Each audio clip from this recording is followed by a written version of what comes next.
Kang gang, Kang gang, Kang gang, Kang gang, Kang gang, Kang gang, Kang gang, Kang gang. You see him in orange and green? That's Kang gang. You ready for Storm 18? That's Kang gang. Kang gang, Kang gang, Kang gang, Kang gang, Kang gang, Kang gang, Kang gang, Kang gang. You see him in orange and green? That's Kang gang. You ready for Storm 18? That's Kang gang. That's Kang gang. Rep since a juvenile, I be where they throwing up using crowds. You know how that school get down, not taking no L's, we ain't losing now. Don't get it confused right now, I represent making these music sounds. They play me when they study in their dorm room, request me an Uber now. I be screaming Kang gang, across the world they be screaming out the same thing. We first to arrive and last to leave, we filling a sense of capacity. You know I won't change while you asking me, be throwing this youth to the casket deep. Be all on the field like Sebastian B. Rockin' Kane's well, I'm a fashion freak. Look, I be staying live on pipe down. Ass down life, it's a lifestyle. Ain't like the other schools, don't confuse us. We the only ones that really throw the U up. But Kane's fam turned up where you find me. Hit hard like I seen it go to Shanti. Try to reach a Manny Diaz, they remind me that them Canes right back in they prime. Screaming out Kang gang, Kang gang, Kang gang, Kang gang, Kang gang, Kang gang, Kang gang. You see him in orange and green? That's Kang gang. You ready for Storm 18? That's Kang gang. Kang gang, Kang gang, Kang gang, Kang gang, Kang gang, Kang gang, Kang gang, Kang gang. You see him in orange and green? That's Kang gang. You ready for Storm 18? That's Kang gang. That's Kang gang. That's Kang gang. So low, so low, so low, deep. So low, so low, so low, deep.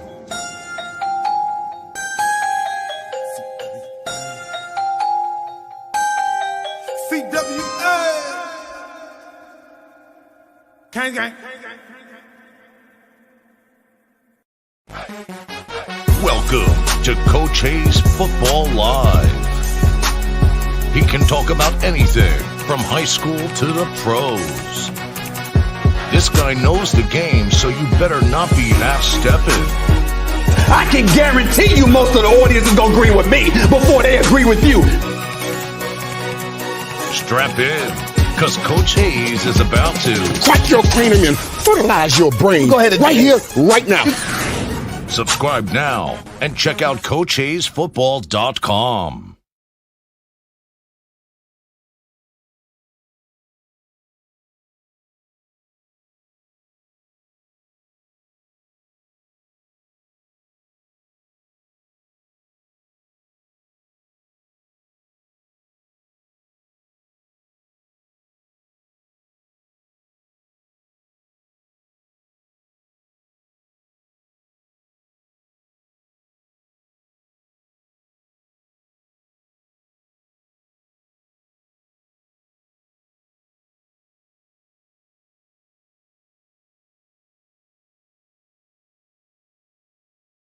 Lord, I'm muted, man. I'm good now.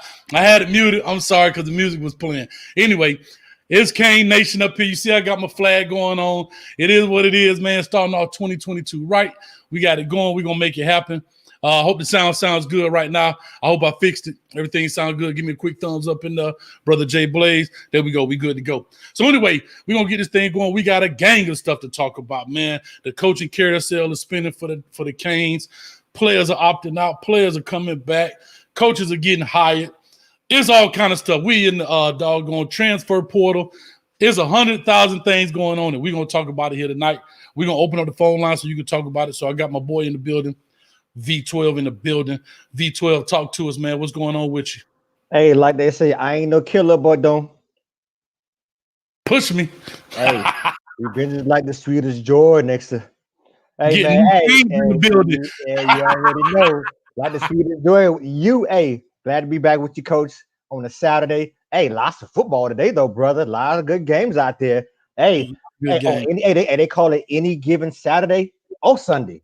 So, hey, we look at, if you're a football fan, you got to love this weekend. I'm talking about, what, 6 games? I mean, you in football heaven. So, hey, like you said, you got a lot going on. Some good, some bad. So let's discuss it. You say the phone line's gonna be open. Hey, I'm with it, Coach. Let's go.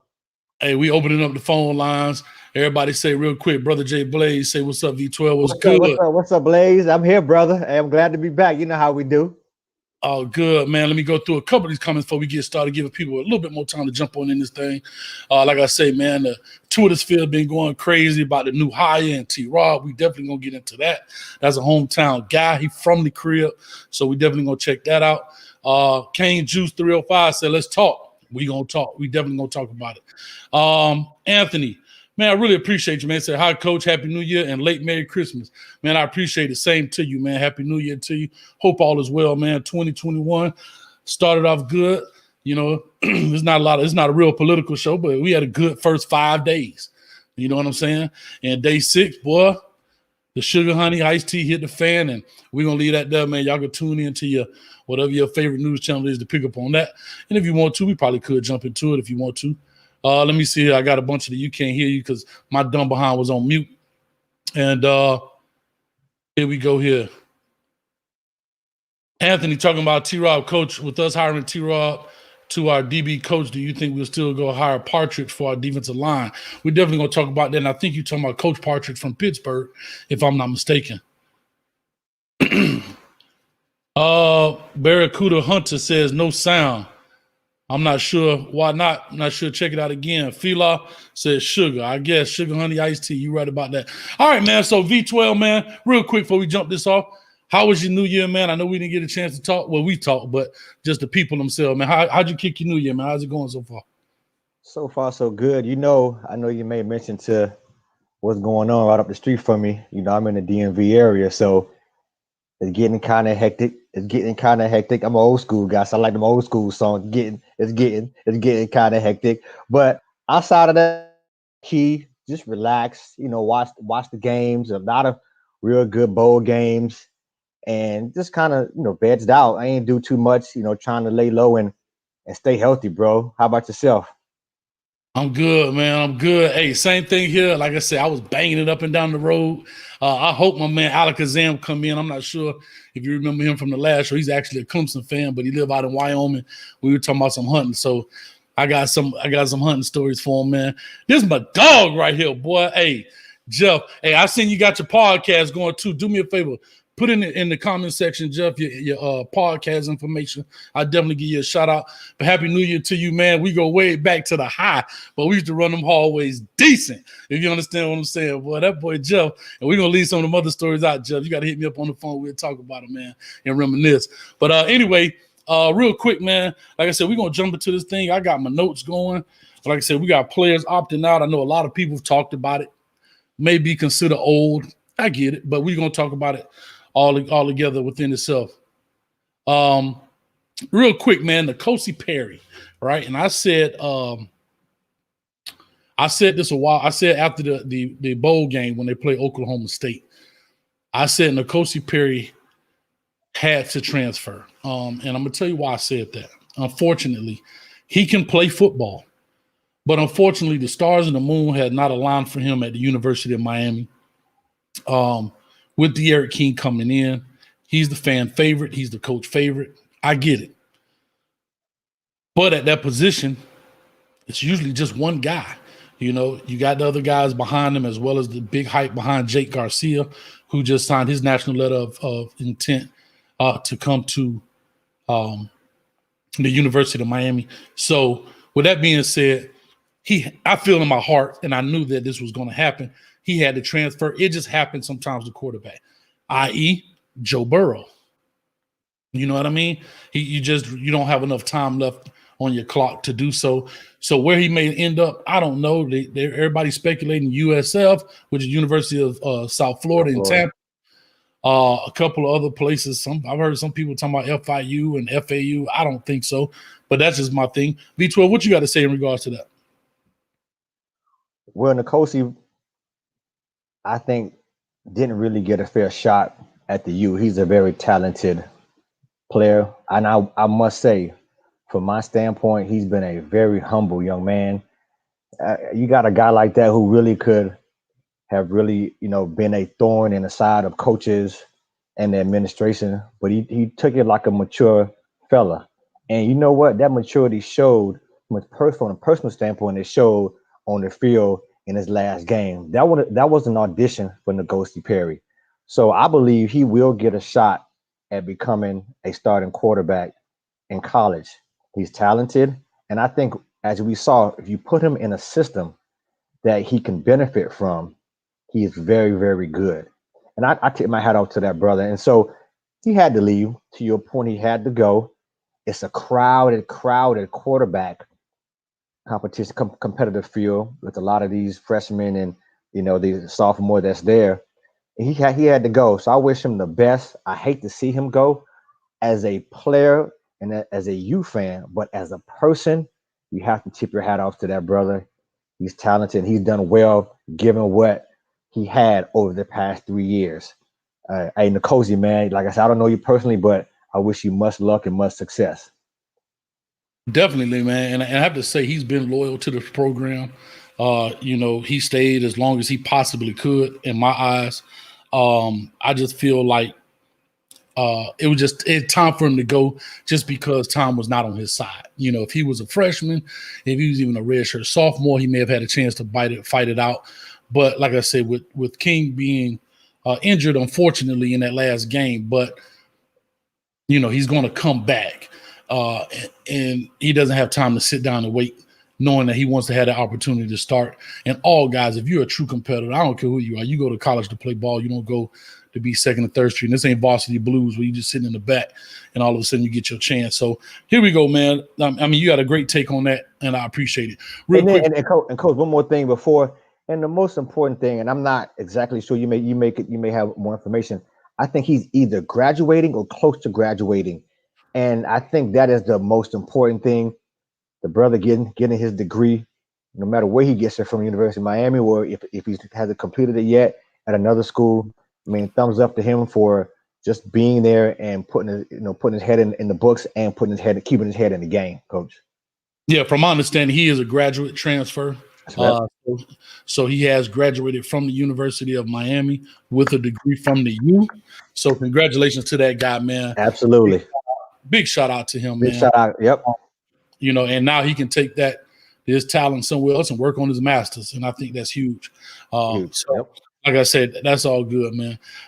Before we get into the coaching carousel and I open up these phone lines, let's talk a little bit about players who have decided to opt out. Decided to go ahead, forego their remainder of their scholarships and going on to the NFL. And as of right now, I see that as being it's three as I know right now. It's Phillips, Roche, and Jordan that have decided to go into the NFL. And those three were pretty much, the writing was on the wall. Roche, maybe not so much. I thought it may have been a 50-50, but I know definitely Phillips and Jordan. I don't know. It took Jordan a little bit to come out with his, but he eventually did. And like I said, the writing was on the wall for that. And I think that, I wish them nothing but the best. The selfish Cain in me says, come back. But I totally understand. What are your thoughts on those guys, deciding to go ahead and take their chance at the NFL? Of course, that Jalen, I believe he had to go as well, given his past history of injuries and how he performed.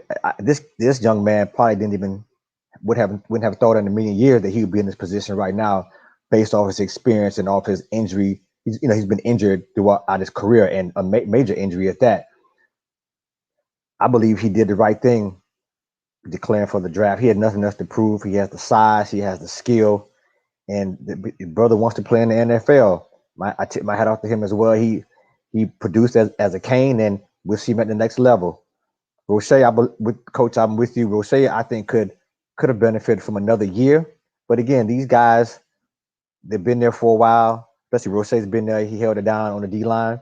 He wants a shot. No worries. Let him do his thing. Wish him nothing but the best. And you knew Brevin was going to go ahead and go. Of course, we want him to come back. He's definitely a stud.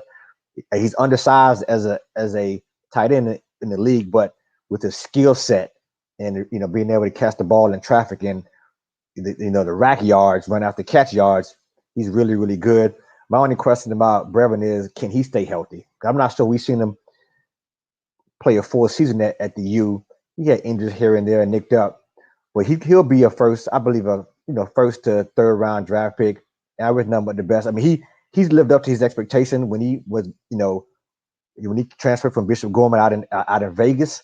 We knew we were getting a baller, and he came and he showed out. I mean, if it wasn't for Brevin, I think a lot of our games, we're not competitive at all.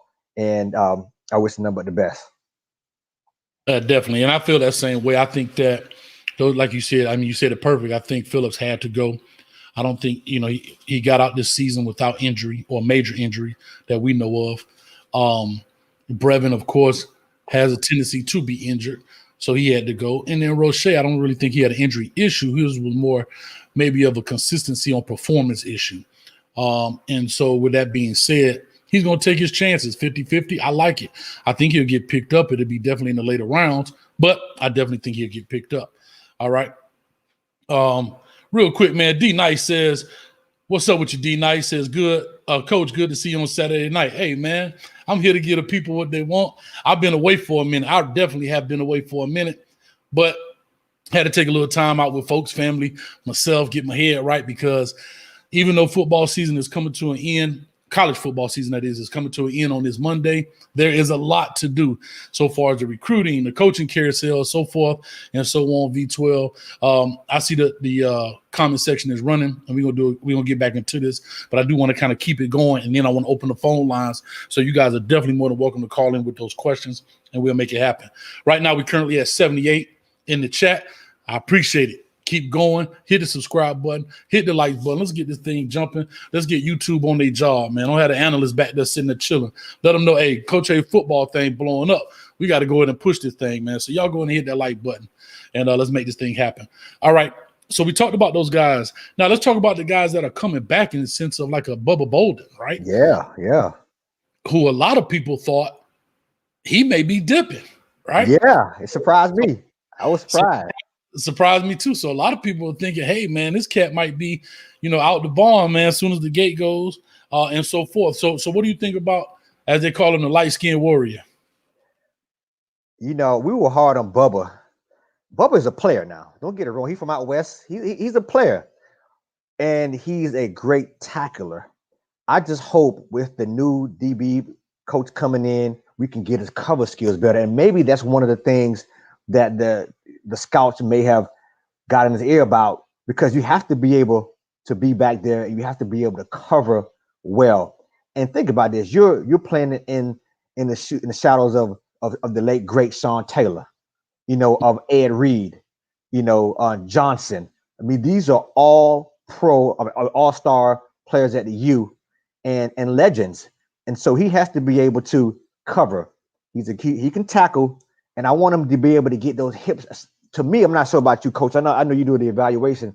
His hips aren't as smooth as they need to be for a safety. And I'm an offensive guy, but I kind of can see that. So if he could come back and work on that, still keep the tackling aspect of it, and also what I would like from Bolden, you saw a glimpse of it during the game. He needs to take over. I want him to go ham every game. He needs to be a field safety back there.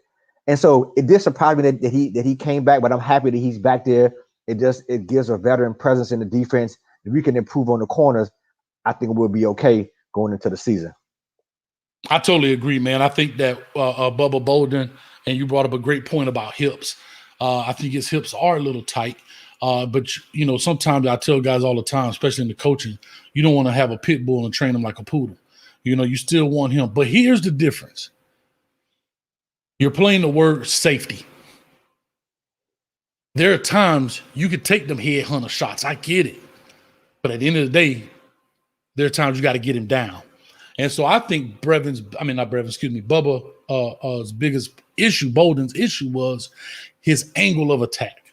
That's what hurt him the most. Good point. His angle of attack was wrong. That's why you see him get cut back on a lot. You also didn't get a chance, and it's hard when you're watching the games because you're only going to see what the cameraman or the producers in the truck want you to see. So you can't really see the whole thing, how the entire play plays out.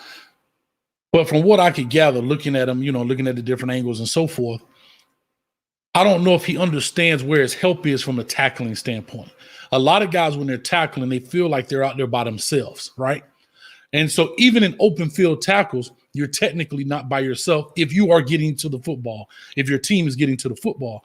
Knowing where your help is coming from is huge to open field tackling, knowing which leverage to tackle that guy in, not knowing it's just a one-on-one tackle. And I think that comes with growth, maturity, understanding the plays, the playbook, the integrity of the defense, all of that stuff.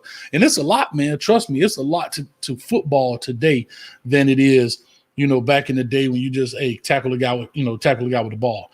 So that helps you a lot. So I just wanted to put that part out there. Let's bring up Blades right quick. I know you had a heart condition that was quote unquote kind of leaked by one of these journalists out here. I forget his name. And so that his heart condition was leaked and he's supposed to come back. I think it was a 3-month recovery or something to that effect. And so I believe he's going to come back and hold 9 yards. But what do you think about him returning? If it's medically possible, I think he returns. Albeit, Coach, heart is nothing to be played around with. So it has to be the medical staff, his parents, his family has to be very, very careful at this particular point in time. We're not talking about an ankle. We're not talking about a shoulder or a finger. We're talking about a heart. So they could slow roll him back into it. I would err on the side of caution. It's sort of like the Chris Bosh situation when he was in Miami, and he had the situation with the heart and the blood clots, and he didn't end up playing again. He chose to, although he's a millionaire and he's been an all-star for a long time, and he'll go down there probably in the Hall of Fame. It was a difficult decision for him. It wasn't about the money because these guys are players. They've been playing all their life. So Blades, think about his lineage. He has uncles and so on. The Blades name rings synonymous with the University of Miami. Sure. And I would hope that they will sit down, because I don't think it'll be a financial decision for that type of family. It may just be more of a decision of how are you feeling and what the doctors say, what the specialists say. From a playing standpoint, I didn't see much from him in the games that he did play. You can see the talent is there, but it needs to be coached. He needs to be coached up. And so if he does come back, he does have a lot of work to do from a defensive back standpoint. Definitely. Bergie, what's going on? And he just stated, he says he lost a job before he was even declared injured, which was true. And so, that's just part of it, man. Sometimes you hate to do it, but you got to hang the cleats up when you don't want to, man.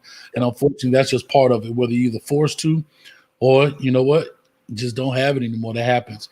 Real quick, Bergie says, I feel for Blades and hope he gets well again, but there's a reason he was benched for Couch. Yeah, which is true. I agree with you 100%, Bergie. So I just wanted to kind of put that out there. Is there anybody else I'm leaving out that is coming back that's significant, right? I think Silvera, the D lineman, was definitely going to come back.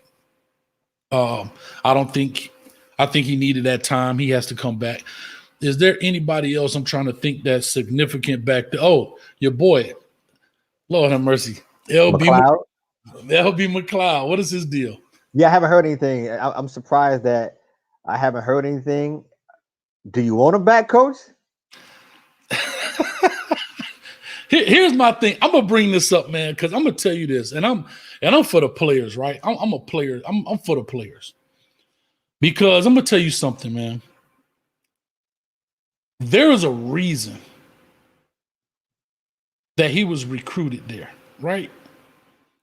And I do put stuff on coaches, because I remember when we had my man, what's his name, Kevin Olsen was on. He was saying that players don't come out and say, yeah, I'm just going to stink it up. I remember him saying that. And that's the God's honest truth. We all know that. You don't go through the things that you go through practice-wise. We don't have 2 days like that anymore. But anyway, all of the practicing and all of the stuff to go out there and say, I'm finna suck. Even the sorriest guy on the team is going to give his best, right? Even the Rudy is going to give his best. Here's what my question about him is. The why. Why is he doing the things he's doing? And I'm going to tie this into Blake Baker, who is the inside linebacker coach. If anybody has a cheat sheet on the defense, should be the inside linebackers, because the defensive coordinator is your position coach. Does that kind of make sense? Correct. So I say that to say this. As bad as our inside linebacker play was, and our defensive coordinator was our inside linebacker coach, it's a lot tied together. It's hard for me to put it on the individual. Now, can he do a lot better? Yes. But a lot of it's not for the lack of heart. I don't think it's for the lack of effort. I think it's for the lack of understanding and the lack of comprehension of what's going on out there. So to answer your question, do I want him back? If he comes back, I don't think he's in the same boat as N'Kosi Perry. He's run his race. I think in this time he's run his race. He can, in my eyes, I don't think he'll ever win the fan base over. And so by him not even winning the fan base over, he's just in bad shape. So I'm gonna just put it like that. Here's my position on LB McLeod, coach. The season is over. If he can work hard and improve in the offseason, I think I'm open to bringing him back. Now, will he be a starter? Probably not. If he gets beat out by an underclassman, so be it. But from a depth standpoint and from a veteran presence standpoint, I wouldn't mind having him back on the defense. Mm-hmm. But he has to get better. He has to get significantly better in the offseason for to totally try to win back a portion of the fan base and to probably save his draft stock. I don't think there's any way he can go at this particular point in time. It's going to be tough for him. So I will accept him back with the caveat that he's working hard. And if he can pull himself up from the bottom and go to the top, and from a depth standpoint, because we always need linebackers, I would say, hey, LB McLeod, come on back. But I don't think he's going to be the starter, to your point. Definitely, man. So here we go real quick. D Nice says Harley. Forgot about our boys Harley and Pope. I haven't heard anything. I think they definitely need to come back. Yeah, Harley said he was coming back weeks ago. So I didn't know. Yeah, Harley said he's coming back. Pope, I haven't heard anything about Pope, but Harley definitely said he was coming back. I think he's one of the first ones a few weeks back to declare that he was going to come back. Yeah, definitely. Real quick, man, let me pop in OG Kane. What's up with you, OG Kane? Says people keep saying Manny ain't the guy after just 2 years, but he is making changes every year to improve the staff and the team. But y'all want a microwave dynasty. I love that, OG Kane. And the reason I titled this show, Is the U Too Much for Manny Diaz? I did that for a reason. And I'm going to tell you why. And I definitely want you guys to get your questions. I see some people calling in. I cut you off because we just didn't get to that point yet. So that means that's a good thing. That means I didn't even put the number up. Them boys got the number on speed dial. So do me a favor. If you got the number on speed dial, hit that like button, subscribe button, and all that good stuff. So real quick, OG Kane. Hey, Coach, they got it on Siri. They say, hey, Siri, what's Coach Kyle's number? And they just, Siri, shoot it out for you, Coach. That's a good thing, Coach. That's beautiful, man. Hey, boy, you done set off everybody Siri and Alexa. What's Kane's phone number? You done set up. Hey, I just set up everybody's stuff in their house, man. So, go. Hold on. Alexa, cancel. I set mine off. So anyway, I set mine. I forgot I even had that doggone thing. I just set mine off. But anyway, real quick. So OG Kane, to your point, you're right. I put that title for a specific reason. I've been getting blasted for that title. But I put it there for a reason because sometimes some things can be too big for some guys at a certain point, right?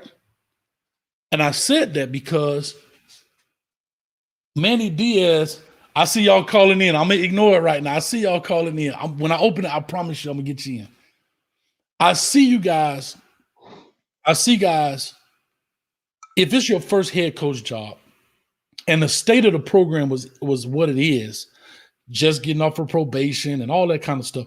Sometimes that can be overwhelming to a new first-year head coach guy. That's why I posed that.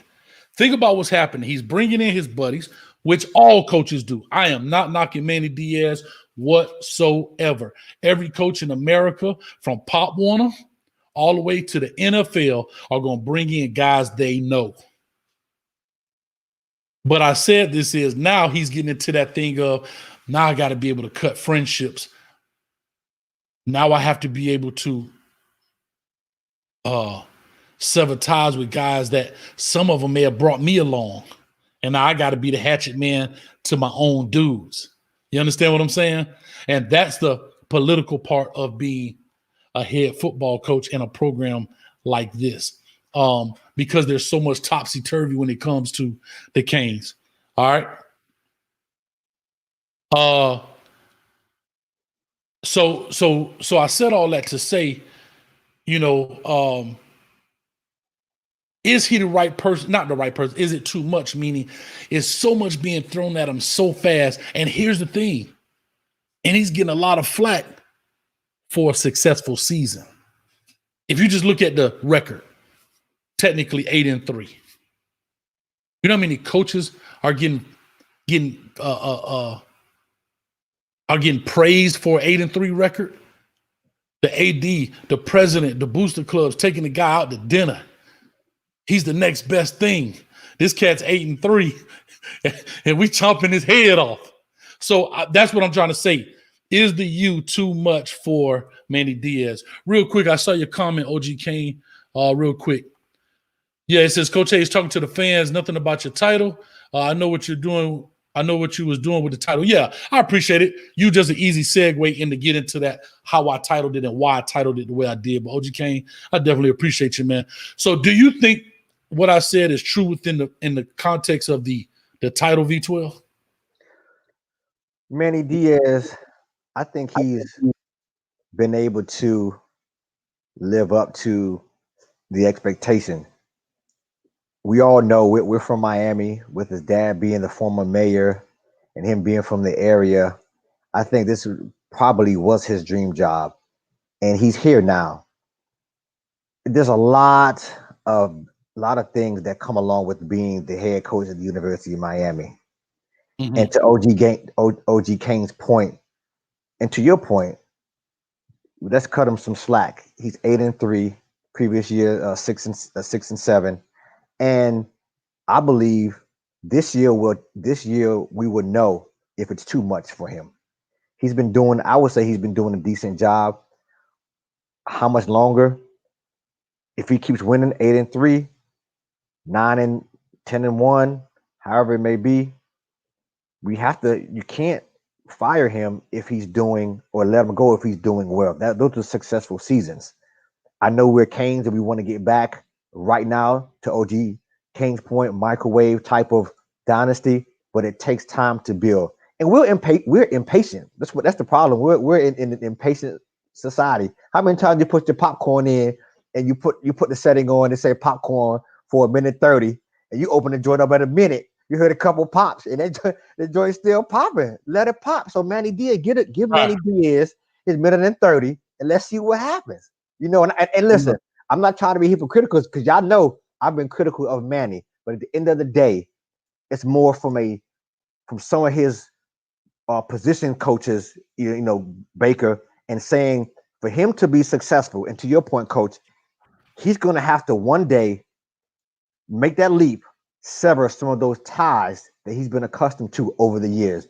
You've been in the game, Coach. I know one time you told me, you say 12. This is a dirty game. And sometimes you got to let people go. And then, it's a smear if they immature about it. But if they look at it from a business standpoint, hey, I brought you here. I gave you a shot. Now it's time to move on. So hopefully, if and when that time comes, Manny's able to sever. Because guess what? Saban to do it with his arms crossed. Saban don't care. Dabo would do it, and he'll dab on you. That don't care. So we have to get to a point where. But to their point, they are established head coaches. So yes, you're 100%. I'm with you 1,000%. But I do want to just say, but as them being established head coaches, that you got to remember, people are flying to them for coaching opportunities.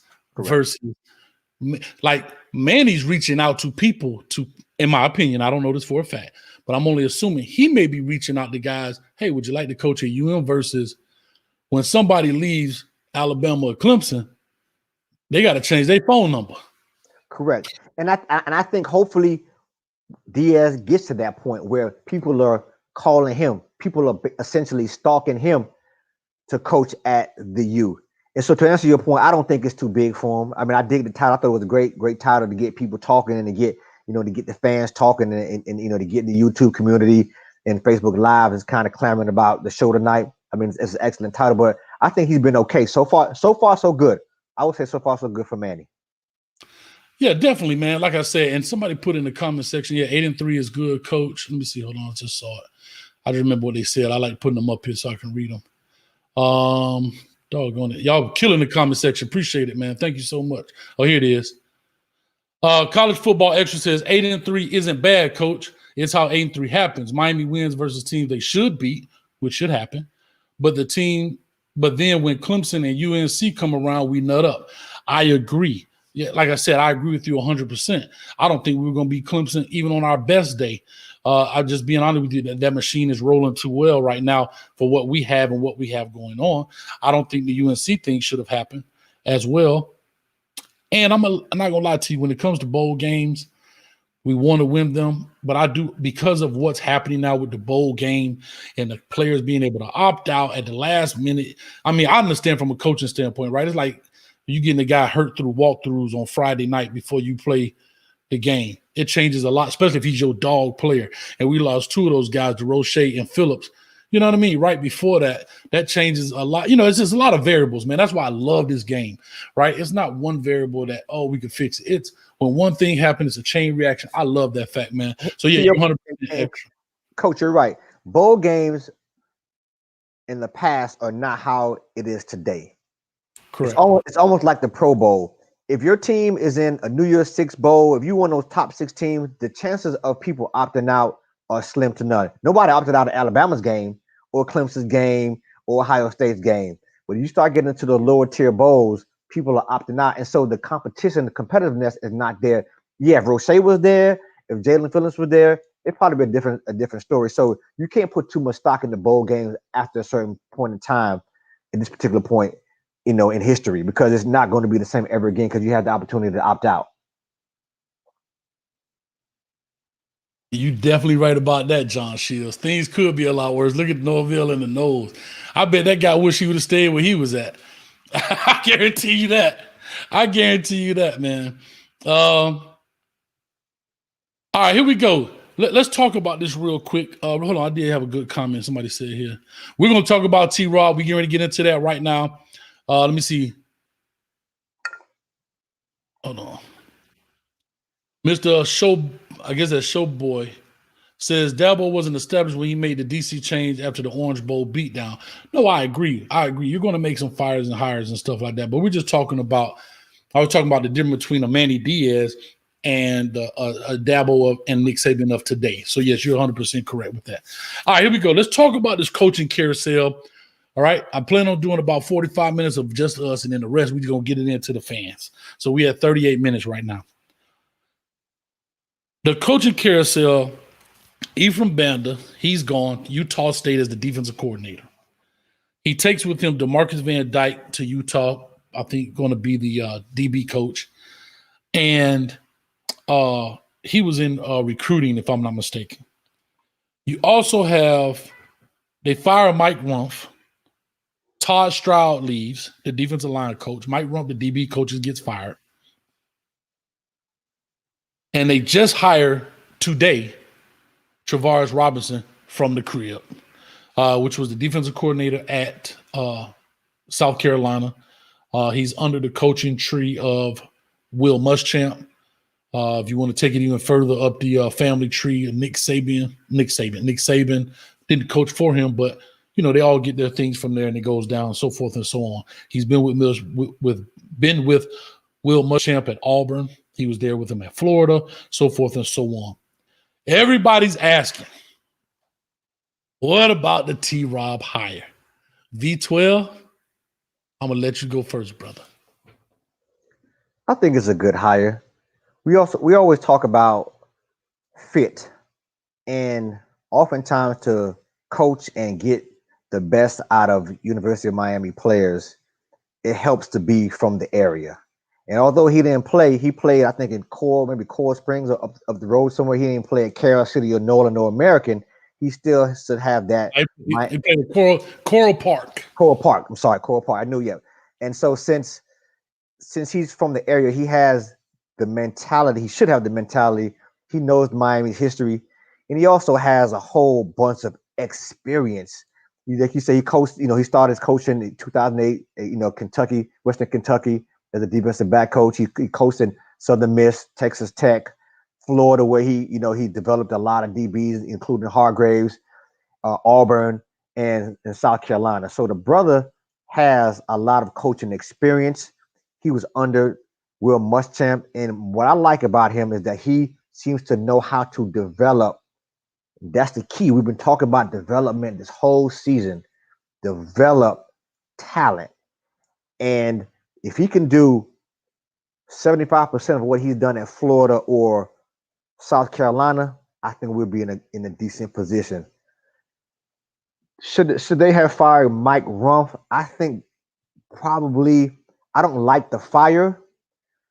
However, we all know it was a collective outcry about how our defensive backs played, and sometimes you're a casualty of the fan perception and the fan outcry. And I believe Mike Rumph, even though I think he's a great coach, a good coach, probably shouldn't have been fired. But if I had to trade, I believe T-Rob will be a great fit, and it's needed. You have to shake it up sometimes, and let's see. He gets his shot. Although this coach, he wanted to be a defensive coordinator, so I'm not sure what possessed him to say I'm going to take the Miami job. Well, so we'll see what happens. So there's a lot of speculation out there. It's a lot of the rumor mill is spitting. The Twitter sphere is going nuts. And so to answer your thing, it has been said, because I've been a very big person to say this on this show, that Miami does not have the money, yada, yada, yada, yada, yada. Well, Blake James comes out and says he's going to open up the wallet and pay for whatever. Okay. T-Rob initially, we called him T-Rob, so Travaris Robinson is who I'm saying. Excuse me. T-Rob initially wanted to become a defensive coordinator, remain a defensive coordinator, because actually, in all essence, it is technically a demotion, right? But I think he got the check. The question is, or as the kids say, he gave the bag. He got the bag. He got the bag. Hey, coach, so, you could tell you when you're 40. They don't even talk about checks no more. We talk about bags, coach. Hey, funny thing, though, I just wrote a check yesterday. Hey, coach, I still balance the checkbook, coach. You know, I got a ledger, coach. You know what I'm saying? I'm still writing checks. Hey, guess what? When it go down, I got proof. Ain't nobody being able to control all deleting my bank account. But anyway, yeah. So with all that being said, so when T-Rob wants to come in, they want to open up the wallet. And so he's being paid. Now, because Miami is a private institution, those things are not necessarily disclosed to the public, right? But the Twitter sphere is jumping, saying that it was said, I wish I could pull it up if I could find it. Somebody else, you could let me know, or V12 exactly what it says. But long story short, it says Blake Baker, it'd be in your best interest to go find another job somewhere. That's what's happening as of right now. Now, I don't know if that's something that was said as a source. Everybody say a source, but you want to tell your source is. I get it. You know, I'm new to this whole a journalism thing, if that's what you want to call it, because you know, at the crib on the street, you got to up that source, dog. Who said that? Let's get to the round table, because we ain't finna go for no he say, she say. I need to know who said what, so ain't gonna be no just backsliding. So anyway, so with that being said, does he come in today as a defensive back coach, and tomorrow, when I say tomorrow, somewhere in the near future, just takes the DC job?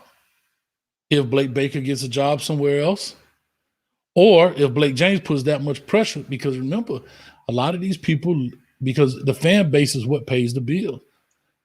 And if the fans are not happy, what happens? So I'm just saying, with that being said, Dante, I see you're coming. I'm going to put up in a second, but I'm going to let V12 answer.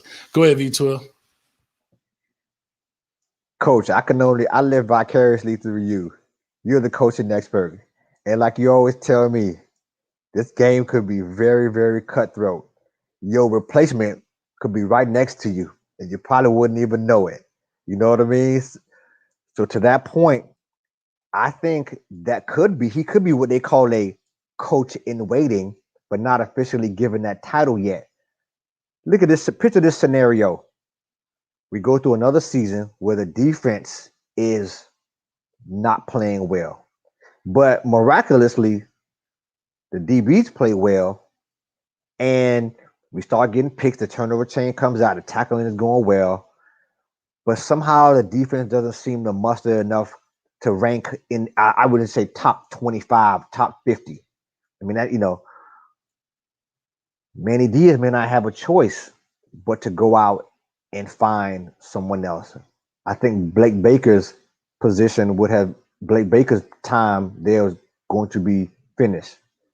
So again, it could be. I don't know about what's going on, in the Twitter sphere or whatever, but it's very possible. But let's see how this first year plays out, and we can go from there.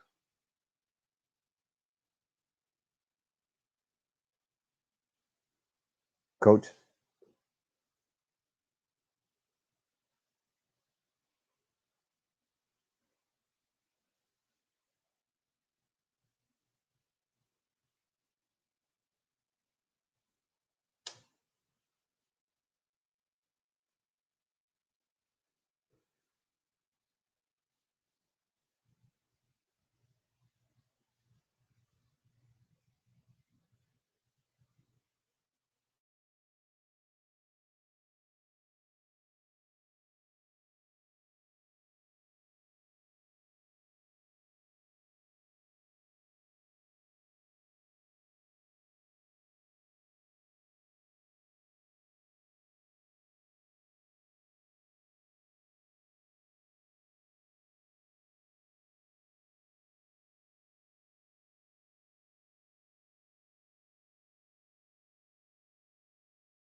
All right, everyone. I think we're having a little bit of technical difficulty. Coach, I think Coach back on the way.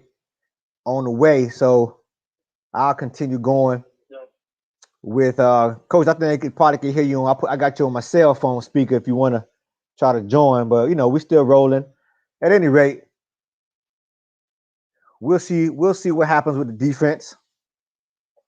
Hopefully, is much needed. We needed someone who could take over, and again, put in some different strategies. Have these kids maybe play a little loose. We got Couch. He's back there. They say he's one of the most talented DBs we have, and I can't wait to see what a new perspective, a fresh perspective, how that fits into the Canes game plan moving forward in 2021.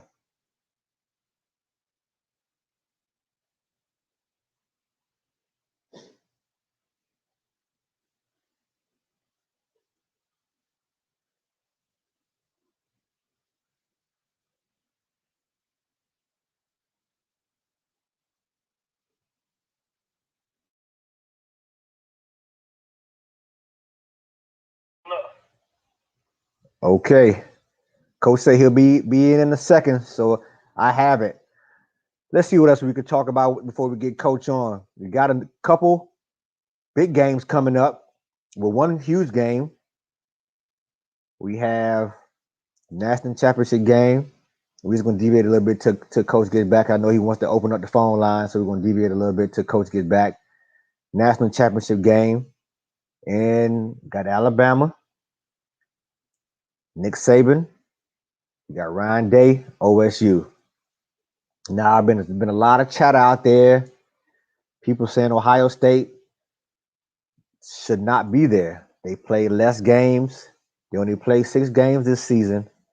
So my question to the folks is, although they're talented, and I know it's going to be a wonderful, wonderful game, should Alabama be there? Texas A&M, they were making a lot of noise about their season, and they came out in their bowl game and they played pretty well. So we'll see what happens. I think we have 2 talented quarterbacks, and I it's going to be a heck of a game. Devonta Smith, Heisman Trophy winner, versus Justin Fields. And hopefully both teams give us what we're expecting. A classic national championship game. So I'll be interested to find out what you guys' thoughts are on the national championship game while Coach works through the technical difficulties. I'm just a football fan at this particular point in time.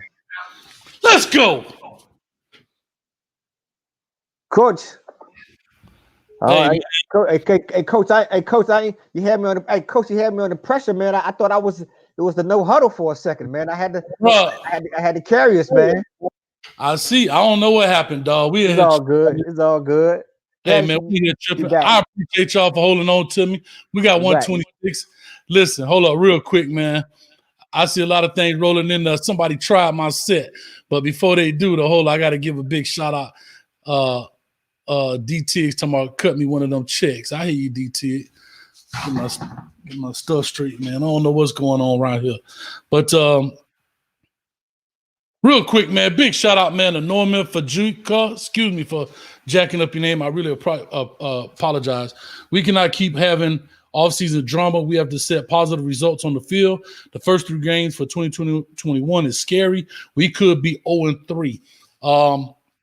You got a valid point. Right after this, I'm definitely going to talk about that.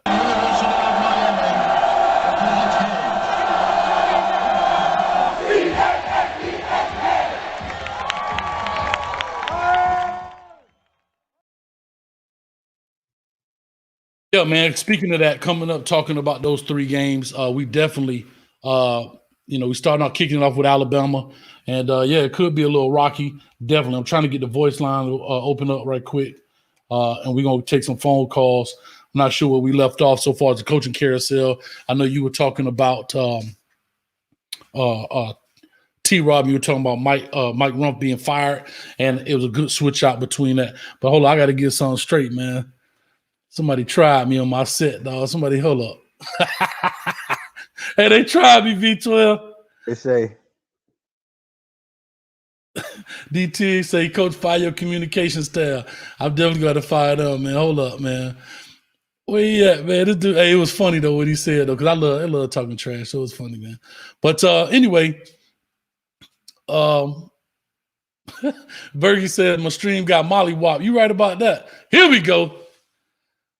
Rigor mortis.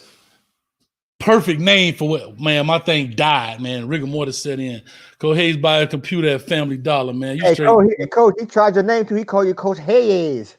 Go ahead. Guess what, man? We go change the name tonight. His name is Coach Hayes. Hayes. Hayes. Guess what, man? Man, you come right out of a comic book. Coach Hayes. Hey. I just had to let him know he came out of comic book, but I'm just playing rigor mortis. I appreciate you. Thank you so much. I don't know what happened. I was talking, my dog froze up for a second. I thought it was going to be a solo gig. And all of a sudden, hey, what's solo? Hey, I thought I was solo D. I was like solo V. No. I was over here by myself like solo. Like, okay, hey, I got it. I can handle it. Yeah, man. So anyway, man, that's what it is, man. Hey, and speaking of Solo D, y'all check him out. Even though I know it's the off season, just go subscribe. Cost you nothing. The same way you click that button for me, click it for him because he make that hot fight because the Dolphins still in it. So you if you're a Kane fan, you better be a Dolphin fan. You understand? So they ain't. I'm sorry. No, they're Dolphins. Hey, I'm just saying, just trying to Try. plug. Yeah, okay. I try to plug my dog. I'll mess it up. Anyway, so anyhow, with that being said, man, we got a lot of things happening. Defensive line coach Todd Stroud, he steps down. He resigns. Let me see. I got it written down here. Mike Rumpf is gone. Todd Stroud steps down. Ephraim Banda leaves to go to Utah State, takes DeMarcus Van Dykes with them, and we hire now Tavares Robinson. So here's the deal. Everybody's talking about the defense. Well, that's a lot of defensive movement, whether if it was a forced move or found another job move, regardless, it's movement been made. And so a lot of people have been asking about the defensive line. I believe Anthony is way back up in the comments, Anthony. So I can't put it up, but I'll definitely say what you said about Charlie Partridge, who is a coach from actually down this way. I believe he's from either Broward County or West Palm Beach, but he's coached around for a long time. He was the head coach at FAU. He coached at Rutgers, if I'm not mistaken. He's the defensive line coach at Pitt right now. So he's been around for a long time. So with all that being said, that may be a great candidate. I mean, he is a quote-unquote South Florida guy, or at least a Florida guy. He's been around, and that could be big. Coached at Wisconsin. That's actually when I first met him, when he was at Wisconsin. Coaching back then. All right, real quick, man. OG Kane in the building. Y'all enjoy the rest of the show. Shout out to Football Farrakhan in the chat. Go Canes. Hey, man, I appreciate you, man. Thank you so much, OG Kane. I ain't gonna lie, before I read the comment, I thought you were gonna give me my $5 up my internet because I thought you was making a joke on me. So I appreciate you. Ain't do that to you, boy. Thanks a lot, man.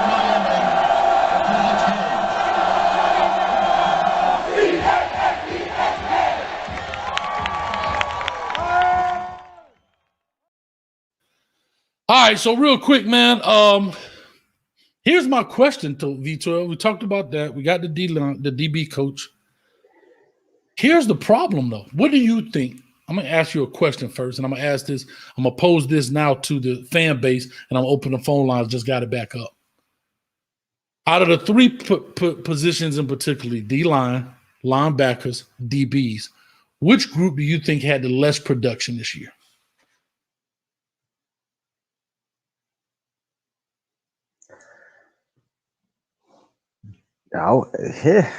That's a tough question, Coach. That's why I'm stunned for a second, because I mean it was a combination of all of them.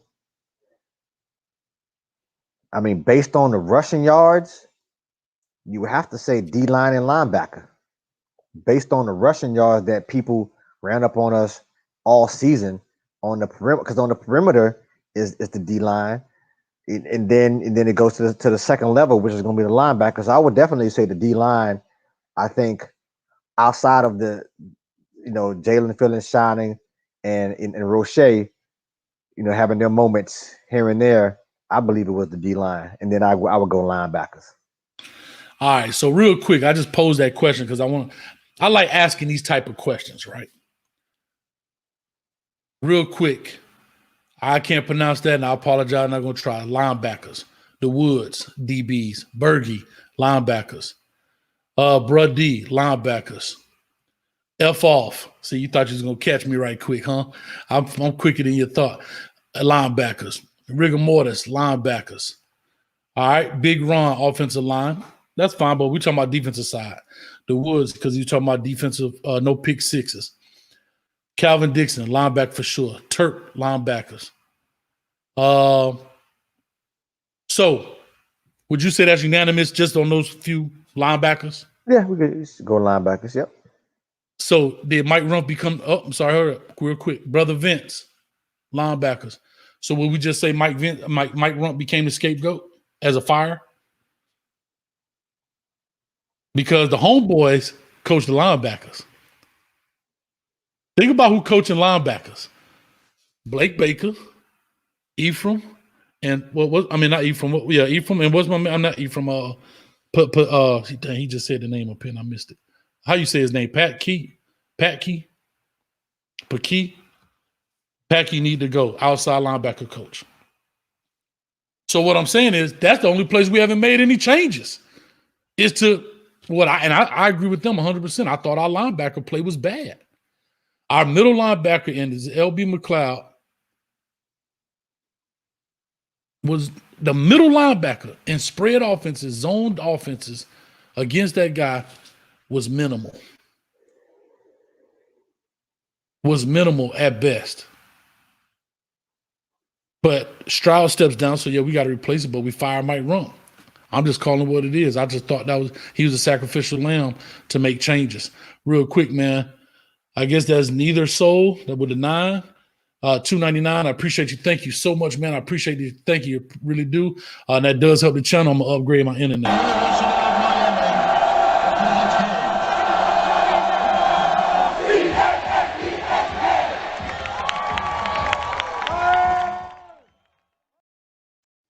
So back to what I'm saying. Big Ron, like I say, the homeboys had the linebackers. So the linebacker crew was just from this small pool of people, was the worst group overall. I agree with you saying within defensive line play, but I think they had a smaller role on perimeter runs. Like Silva is not stopping a perimeter run. You get what I'm saying? Like the interior defensive line, you're not going to stop a perimeter run because you're always going to double you at the point of attack. So even with Phillips and Roche and so forth, but your scraping linebackers makes no plays. Your Bubba Bolden is the leading tackler on the team as a safety. Yeah. So I'm just simply saying all that to say, hey, man, I think Rump was a scapegoat. I feel bad for him, but this is the dirty business. Like when I called you that night, I said, dog, this is a dirty business. You understand what I'm saying? So with that being said, okay, here we go. Chalky Kane said, yeah, Rump scapegoat. I believe that. You know what I mean? Jennings, what was Jennings' production this year? Jennings and McLeod were the interior guys. What were their production? Yeah. Minimal at best as inside backers. As inside backers, and your safety is leading. Your middle to field safety now. Remember, even though Bubba Bolden did come down at times and he blitzed off the end, yes, but he was the middle of the field, primarily the middle of the field safety, because Amari Carter was the roll down safety, the reduction safety in most parts. Yeah. And he's the leading tackler. That's telling you them dudes making some big runs. All right. So with all that being said, that's what it is. Let's kick it off right now. Right on cue. Right on cue, man. Call or talk to us. Give us your name, where you calling from. V12, let me know if you can hear him. Hi, Coach Hayes and V12. This is Anthony. Anthony, what's up, bro? Anthony in the building. What's up, bro? Hey, man, we can always count on you, Anthony. You right on time. I ain't even posted the number yet. You must got my number saved. He got Siri, man. He got Alexa, man. You're in my contacts. You're in my contacts. I heard that. Right on, Anthony. What's up with you, man? I have a question for you guys, actually. With the hiring of Coach T-Rob as our DB's coach, do you think we hire Partridge as a defensive line coach and he becomes a co-DC, or it doesn't make sense to hire another position coach after hiring to become the co-DC coach and co-defensive coordinator? Or do you think Manny does that where he starts thinking of relinquishing more power to other coaches to control the defense, like having Partridge and T-Rob be the defensive coordinator and position coaches on the defense? Real quick, so I'm gonna break that down because you asked a lot. So I'm gonna break it down real quick. One is, do you think I'm gonna break it up and then come back to it? All right, Anthony. So one is, do you think that Charlie Partridge, we just talked about that. He may be a hire. I'm not sure. There are a couple of names that's swirling around out there. Charlie Partridge may be a good hire. I don't know. Like I say, he's a local guy. It will help with the recruiting within the state. He was the head coach at FAU. Didn't do all that well at FAU, but He still formed a lot of relationships. He has always been the Florida recruiting personnel person for whatever college. When he was at Wisconsin, I believe, mistake me if I'm wrong, but I believe he was in charge of getting a lot of those guys from South Florida to Wisconsin, and the James White, who is now in the NFL, killing it, that went to St. Thomas Aquinas and so forth. So he has big ties here in South Florida. I would not be opposed to it. And I know him personally, talked to him quite a bit, not often. We ain't Christmas buddies, but I'm just saying, you know, we know each other through the recruiting process. Was he a head coach in high school football in Florida? If he was, it was very short. I've known him just from college, but I know he's a head coach at down at FAU for a couple years. Okay. All right. So V12, what do you think in regards to that? I mean, I think if you have a guy who's aware of the culture, and obviously he can coach, he's been around the game for a long time, I think it'd be a good hire. And sometimes these guys, they kind of wait to see what other, for lack of a better word, dominoes fall, and then make a decision. If we don't know if he's been vetted or not, but if he is being vetted, I would definitely would like someone of his caliber to coach the D-line at University of Miami. I would never oppose that. And again, it'll be someone fresh. FIU, Miami, kind of the culture is those guys played against each other. They know each other pretty well. You're around the South Florida football entities and stuff like that. So I believe, it'll be a good fit as well for him if you were to land at University of Miami. No, definitely, man. Definitely. And then I'm going to answer your second part of your question before you go. So the second part of the question, Anthony, you ask is giving, I guess, co-defensive coordinatorships to T-Rob and maybe a Charlie Partridge if he comes in. And have Manny relinquish more power to his assistant coaches so he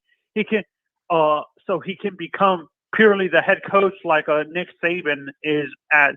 I know it's his defense, but you understand what I'm saying. He lets his position coaches or coordinators control the defense. Well, I'm going to say this to you. You're right. I'm going to say this to you, though, man. There's a lot of guys. See, it all depends on what you can do in your management skills, right? Your organizational skills. Like Ryan Day, for example, he's not the offensive coordinator, but he's the play caller, right? So I'm going to be honest with you. I don't have a lot of problems if Manny Diaz wants to be, quote unquote, the play caller. There's always going to be a defensive coordinator, right? There's always going to be a guy like, say, a Blake Baker, who would be on paper, the defensive coordinator. Speaking of Nick Saban, whoever the defensive back coach is, he's a glorified graduate assistant. He does not coach the defensive back. You know who coaches defensive backs every practice? Guess. Nick Saban. So he's making $300,000, $400,000, $500,000, $600,000 a year to coach defensive backs, and he's Nick Saban's assistant.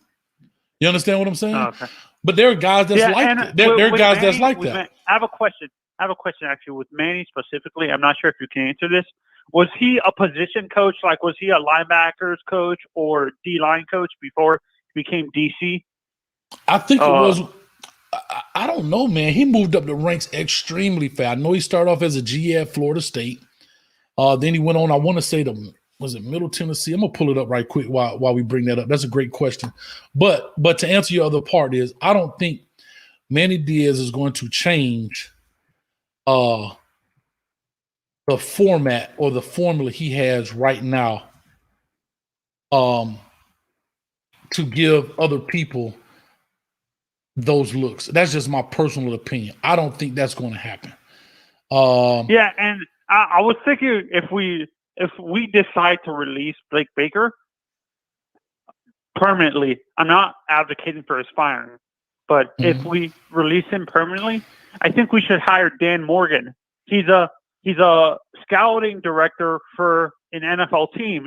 He played linebacker and he knows how to scout players, so that could actually work for us. I know scout players in the NFL. Yeah, I know Dan Morgan.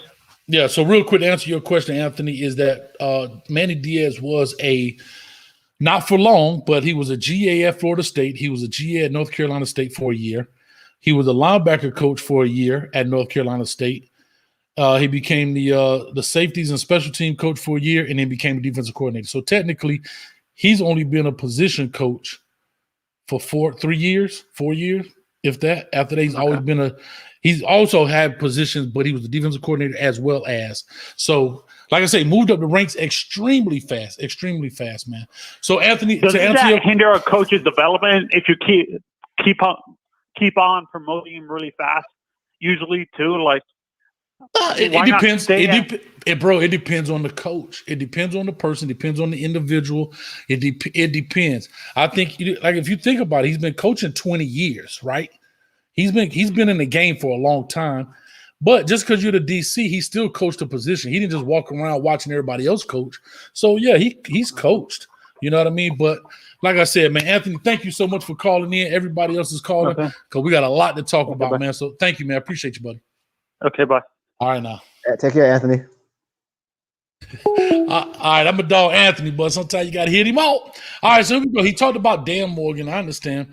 And, yeah, I didn't know this, but Dan Morgan apparently is in the scouting ranks in the NFL. But, I just look at it. Like this, is that he's in the scouting realm and everything. That doesn't necessarily mean that these guys want to coach. There's some guys who are scouts that want to end up being GMs.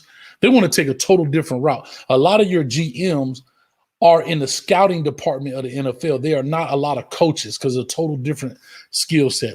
Real quick, Vitor, we got a call on the line. I'm going to let them jump in and I'm going to let you finish up. Caller, talk to us. Give us your name, where you're calling from.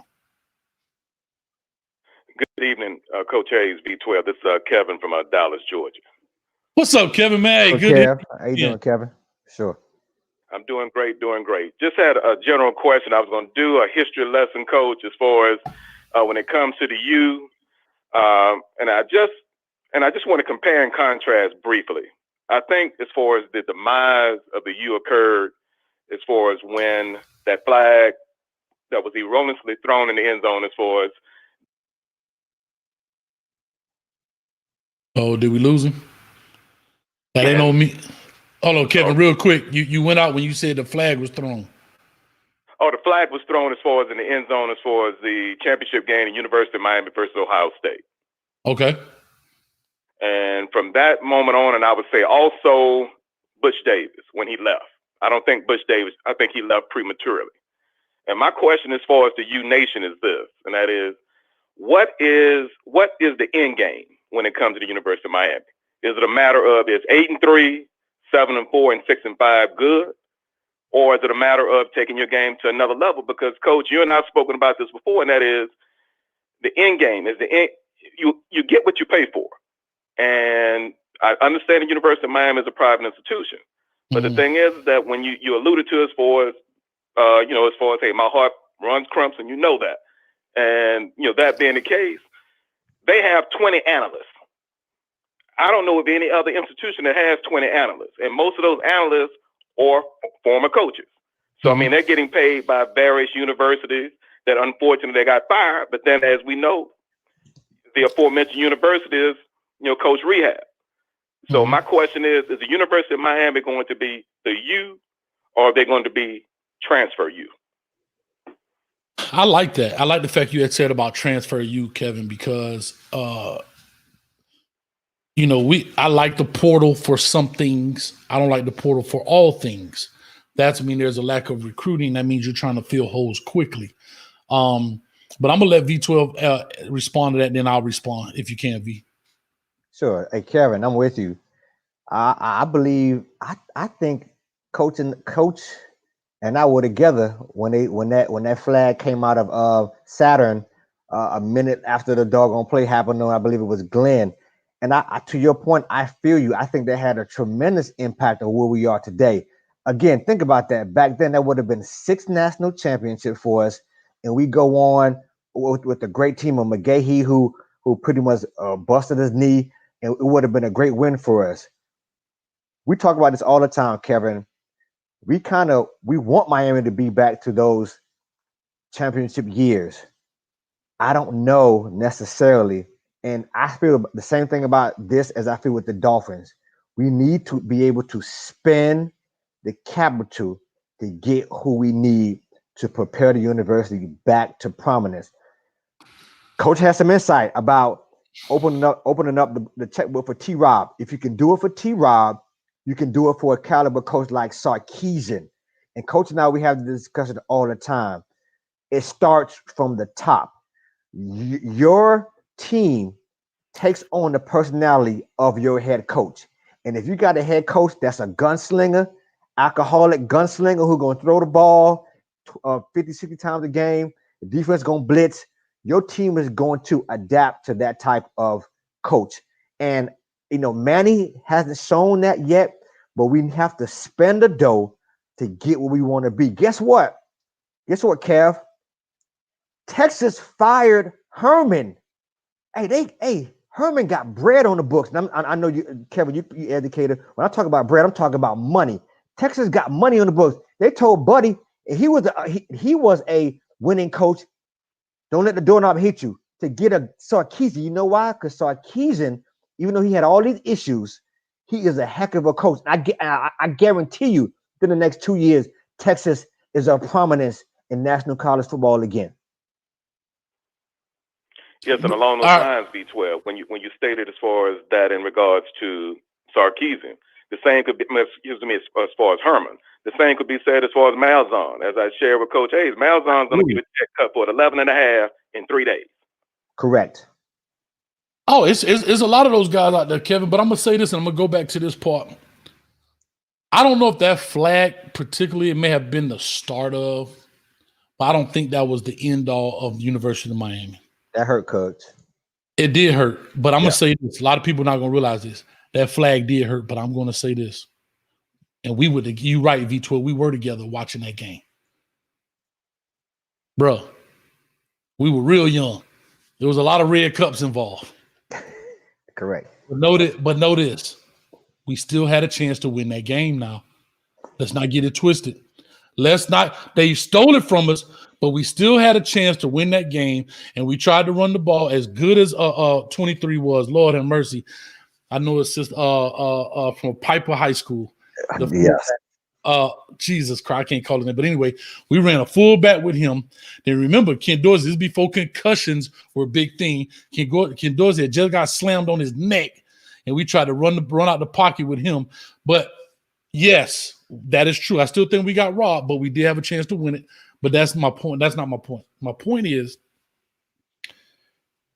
the downfall of the University of Miami, 3 things happened. One, when Larry Coker took over, he did not follow the same rules and Quadron Hill. Thank you, Carlos Wilkinson. Quadron Hill. I apologize for that. I should have known that. Number 23 from Piper High School. When Larry Coker took over, right, as those guys started to fade off and go on to the draft and so forth, the guys behind him did not fall under the same standard. So he truly rode that wave. Second thing, Kevin, I'm going to say this. As in Ohio State, and I may bring this up, Ohio State's upper brass have made sure that they have hired guys who understood the culture of Ohio State. Every coach that has left Ohio State is not because their records suck. It's because something that they've done. Since Jim Tressel took over, and remember, he decided to leave. They bring in Urban. Urban kept that up. Now Ryan Day keeps that up. They've never had a coaching change because they were bad. They've done it. Whoever their upper brass is that does the scouting, or if they hire a firm that goes and vets these guys, whatever they do, they've done a great job of making sure that they bring in a guy that, of course, makes it their own, but understands what Ohio State football is about. Because for the past 20-something years since that game, they haven't fell off, have they? No. With 3 coaching changes, they have not fell off. But Alabama was bad with Mike Shula until Nick Saban comes in. Now, the question is, what do they do when Nick Saban retires? Dabo Swinney, they weren't great when Dabo was there. He takes over, brings them to a new level. But if you look at it, there's longevity in that. And since Coker, there has not been any changes, bro. And then the third thing, I said it was 3. The last thing that hurt us was the internet. I keep saying that. People don't understand that, Kevin. The internet hurt us because now guys can see beyond Dade County, Broward County, Palm Beach County. I'm a grown man. First time I went to Tennessee, I was like this, bro. Oh my God. What in the? Wow.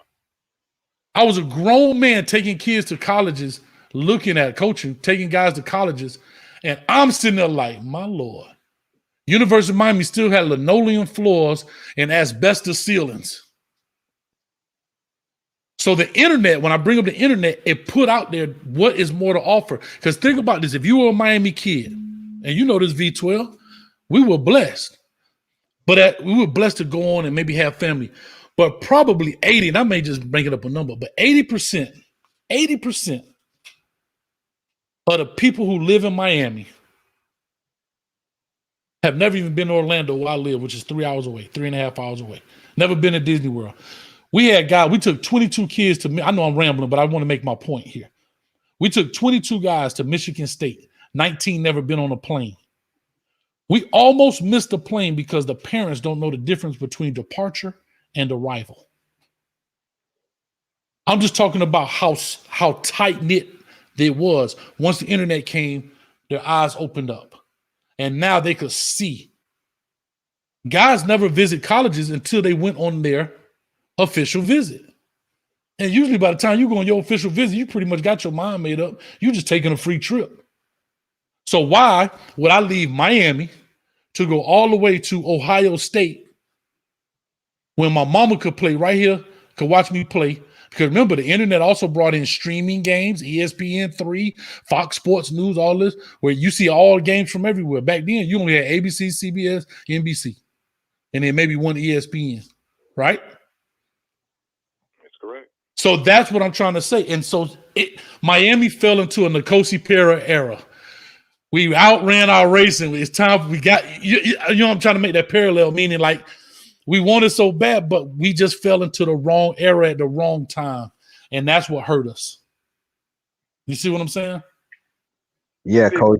Kevin, yeah, Kevin, listen, listen, we got, sometimes we can't play this lottery mentality. We're going to play 4, 5, 6 box, double straight and all that stuff.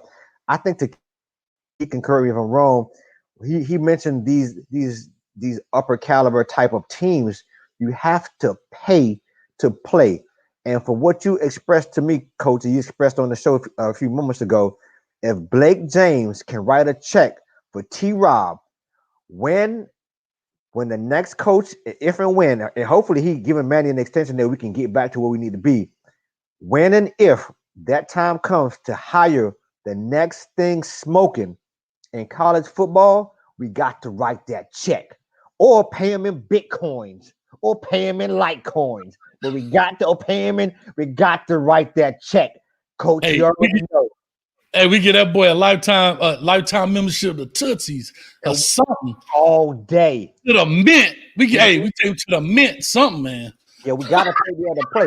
Because all the coaches that you name are high caliber coaches. Yeah, the salaries are high, but they demand that type of salary because guess what? Like you said earlier in the show, Coach, when you have they knocking down Ohio State's door to coach under Ryan Day, to Dabo Clemson, Nick Saban, Alabama, and let's go. And even, you know, Lane Kiffin, who was probably middle of the road coach, they say he may go somewhere else because of how well he's done this year at his school. So to your point, if we really listen, Derek Mason was out there. He got fired from Vanderbilt. That's another name who could have come in and helped the defense at Miami. So there are people out there, but are you willing to put it out there, spend some money, invest in your team, invest and bring us back to where we need to be?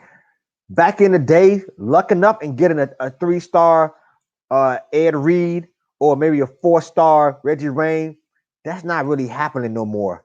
It's going to be tough. So we have to recruit better and get the people, the coaches on the ground who can help us reach to national prominence like we were years ago. Exactly, man. So hopefully, Kevin, I kind of hopefully answered what you wanted. That if I kind of, because I wanted to take that time to go. I've said it before previously on this show, and people always say that. And actually, I'm going to say one thing before I let you go, Kevin, because somebody put, here we go. Cuban Kane says they fell off when Tressel left. Took them 2 years, then they hired Urban Meyer. Yes, they had an interim coach. You're correct. But I would take 2 years of a down than 20 years.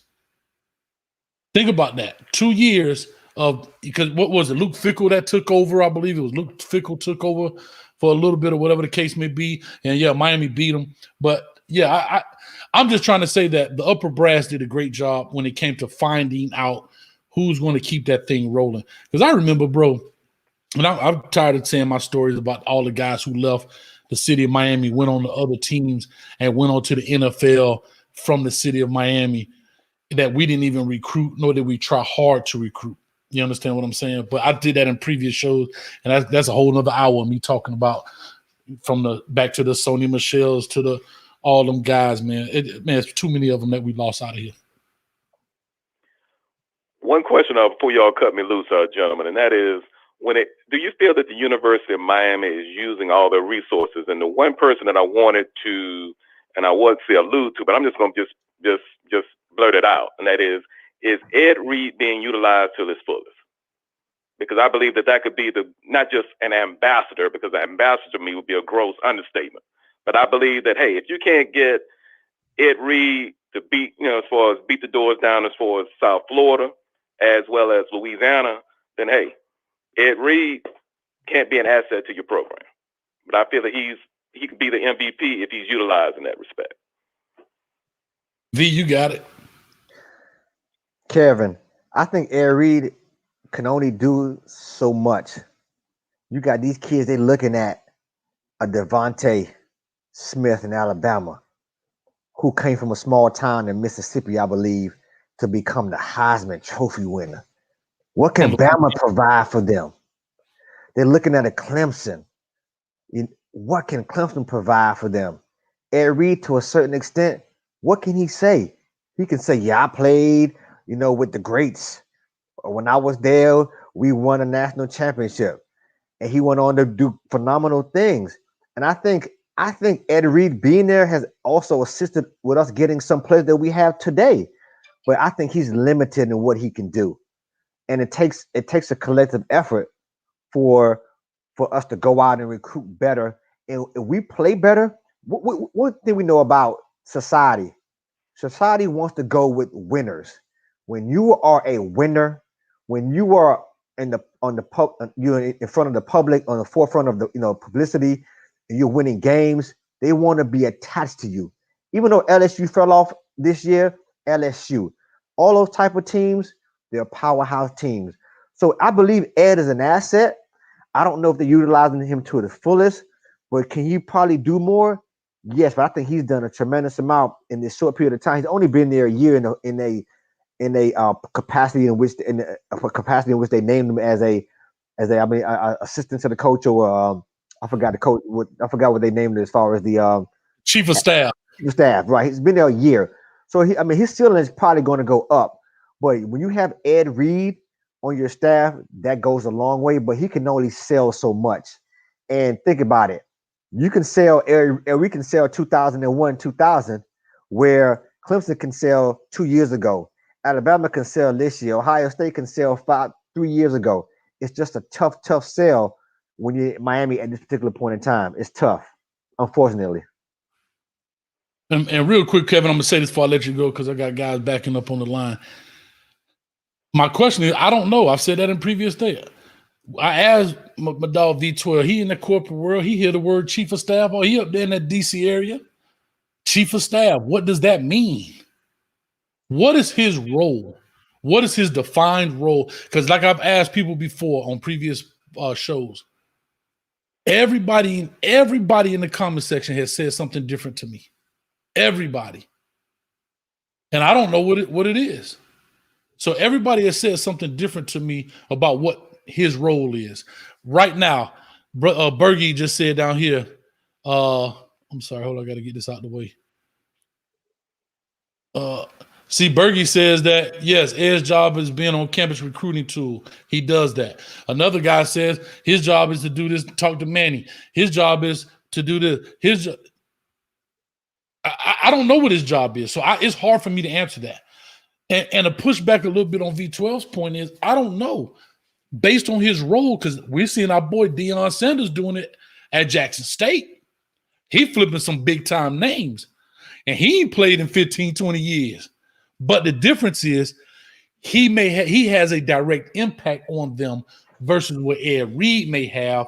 And because I don't know Ed Reed's role. If Ed Reed was a coach, not saying he is, or he even wants to do that. But now he has more of a hands-on approach to these young men than just talking, hey, man, you got to be a hurricane motivational speaking type role. I don't know, because I'm waiting for somebody to give me the definition of what the chief of staff in college football means, because I do not know what the chief of staff in college football means. I have no clue. So I just want to say that to you, Kevin, man. Thank you for listening. I appreciate it. Thank you, gentlemen. You all take care. Hey, Coach, are you going to do as far as any programming after the championship? We actually, man, it's funny you say that. Yes. So I'm going to just put it out there now. We actually got a big show coming up. We're doing just like how you do our Kane game. We're doing a pregame, and I got guys from Tide Talk Sports. His name is Ricky Green. These dudes, they've been on my show before, know everything. And I got the publisher from Buckeye Grove.com. His name is Kevin Noon, and he's doing the show as well. So yeah, tune into it. I'm actually posting it tomorrow to publicize it. But yeah, we're gonna do it, man. You can call in, check it out, man. I'm excited. They're excited. And actually, Kevin is already in Miami getting ready for the game now, man. So yeah, definitely. All right. Well, thank you all, gentlemen, for indulging me. Greatly appreciate it. Hey, y'all take care and continue to be blessed. Thank you, man. I appreciate you, brother. Thank you. Take care of yourself. Yes, sir. Thank you. You're welcome. All right, so real quick, before I take the next call, do me a favor. Give me make sure you guys hit the subscribe button, hit the notification bell, all of that good stuff. So we growing, man. I see we got 171 in the chat right now. That's huge. We're gonna take the next call here in a second. But V12, I talked a lot to him because I wanted to do that. I hear a lot of people saying, well, why? Those are my reasons. I feel strongly why Miami's in the situation. Do I feel we're on the uptrend? I believe so. Again, based on the title that you see and everything, the title, yes, I understand. I put in there, is the U too much for Manny Diaz? I just simply ask that question because sometimes we don't ask that question. All right, here we go. I think we got a caller calling in. Caller, talk to us. Give us your name, where you're calling from. And hold on, before you do, I think I already know who this is, and I got to give you a big shout out, man. Is this Hurricane Logan? Yes, sir.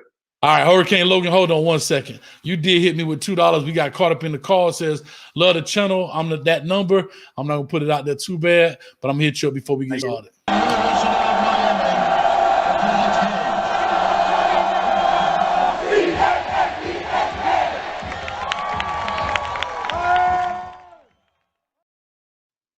Hurricane Logan, talk to us, man. What's up? What's on your mind? So, man, there's a lot, honestly, between players leaving, not as many players as usual, which is good. Key players at that. But how do you guys feel about how Manny is handling the offseason? Obviously, last season speaks for itself. But do you think with how he changed the offense, and I think the offense is in a good direction, do you think the defense is headed in that same direction, or – Well, Logan, I'm gonna be honest with you, bro. We won't know until maybe we'll see some spring action. We don't know how much because T-Rob, I'm gonna just say former defensive coordinator. We don't know who he's gonna bring in from a defensive line standpoint. We don't know what he's gonna mix and match so far as, sometimes, man, I used to tell my players this. Because every year you get in high school, especially, you get in college too. You get a flock of new guys coming in, right? The seniors graduate. You either bring up from JV and so forth, and it's a constant revolving door. And I used to tell my players, I'm gonna keep mixing this thing until I get the perfect recipe, right? And I don't know if Manny is going to listen and take some advice from T-Rob and implement maybe some things that he does, that he likes from a DB standpoint.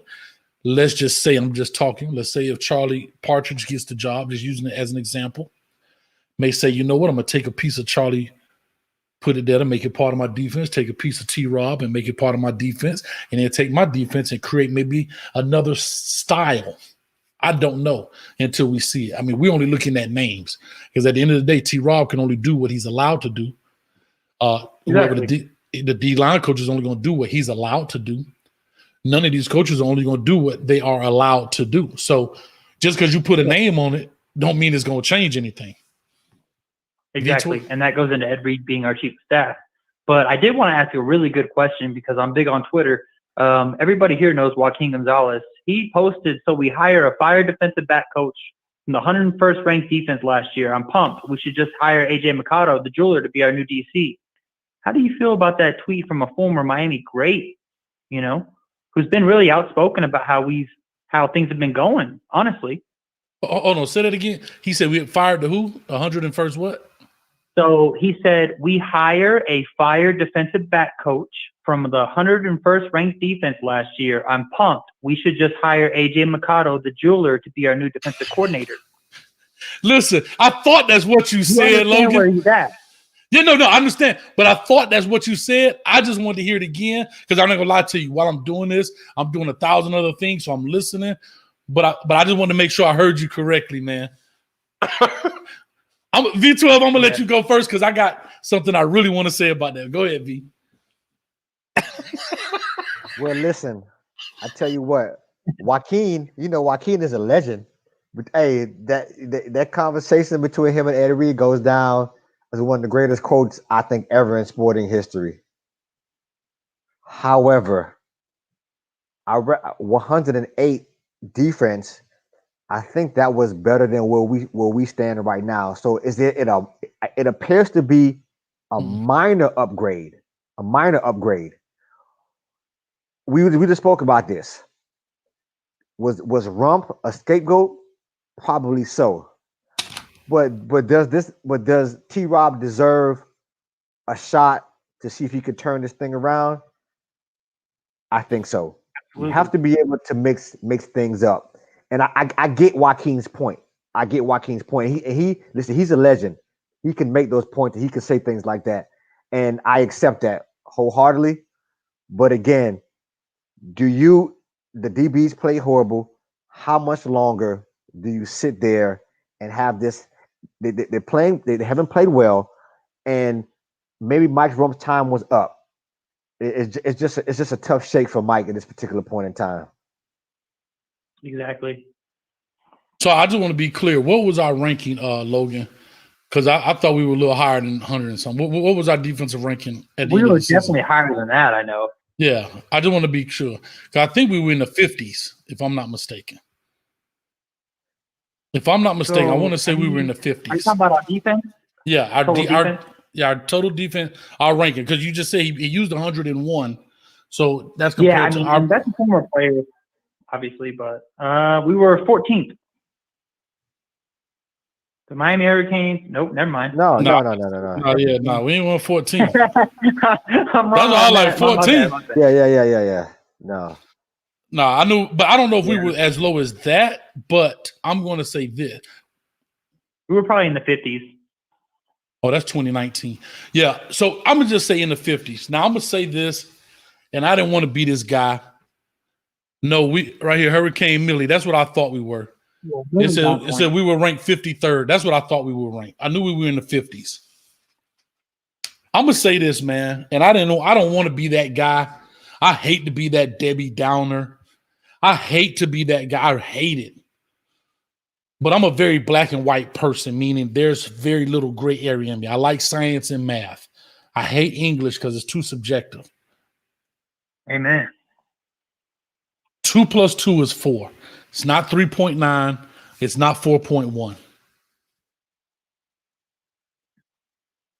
And to Joaquin's point, and I didn't want to say this because T-Rob from the crib, I'm going to support the crib, but I got to call the facts. I'm a journalist now. V12, I'm a journalist now. Yes. They say we 67. Okay, that's still. Yeah, we 67. But, Yeah, and I think I and want to hold on, say South Carolina 89th. I'm sorry. Go ahead. Yeah. South Carolina's defense was 101st. Right, no, I know, but I knew that. But I know V12 said that we were up there. I just want to make sure I had the numbers. Here's now you good. Here's my deal. Sometimes as Kane fans and fans everywhere in the world, when you get something new and shiny, it's the best thing smoking. Yep. But we refuse to look at. We ain't check the Carfax. Huh? Carfax. I need an endorsement right now. We didn't check the Carfax. We don't know what kind of miles on it. We just happy it's a Corvette. It's shiny, armor all on the tires, brand new paint job. But we got a Volkswagen engine in that thing. And I'm not saying that about T-Rob. I'm just talking about new and shiny things when it comes to a fan base. Yeah, especially Miami, because that's a big thing. When you go back to Tate Martell coming here. But I ain't gonna lie, that's everywhere. That's not just Miami. That's everywhere. Right. My thing is, I'm talking about from fan base, aka fanatics. What I'm trying to say, Logan, is my problem is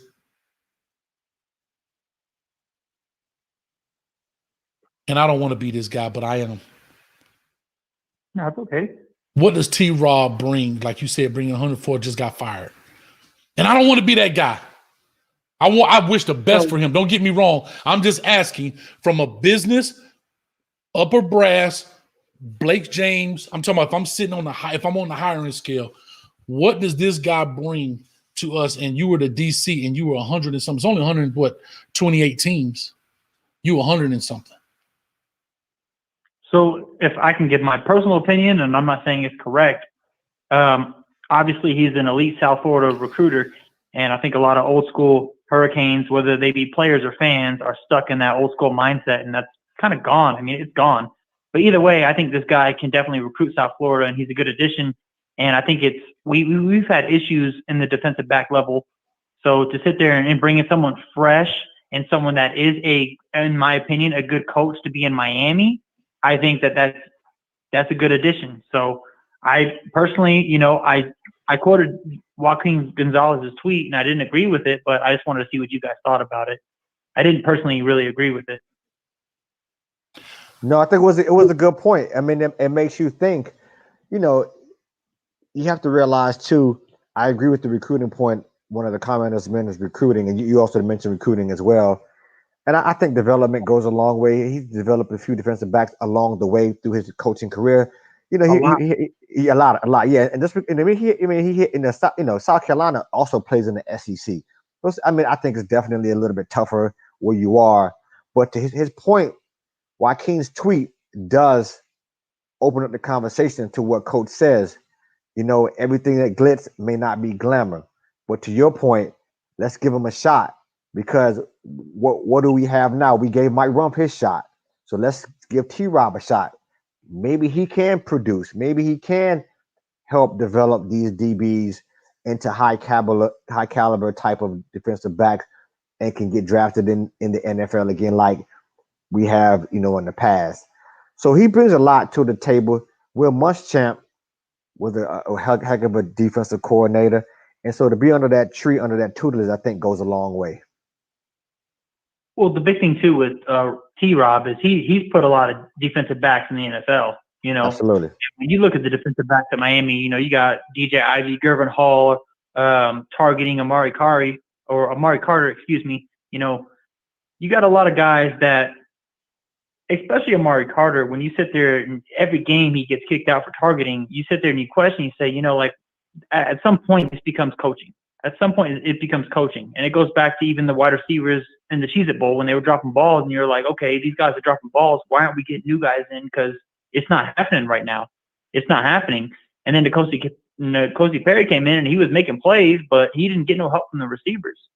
So if you're not going to put guys in to sit there and just at least give them a chance, because how many times have we seen, your Sam Brooks and your Jeremiah Paytons come in and they shine and then they're gone. And it's like, where are they at now? Because these guys have shined and they're not playing consistently like they should, because when they're on the field, you see results.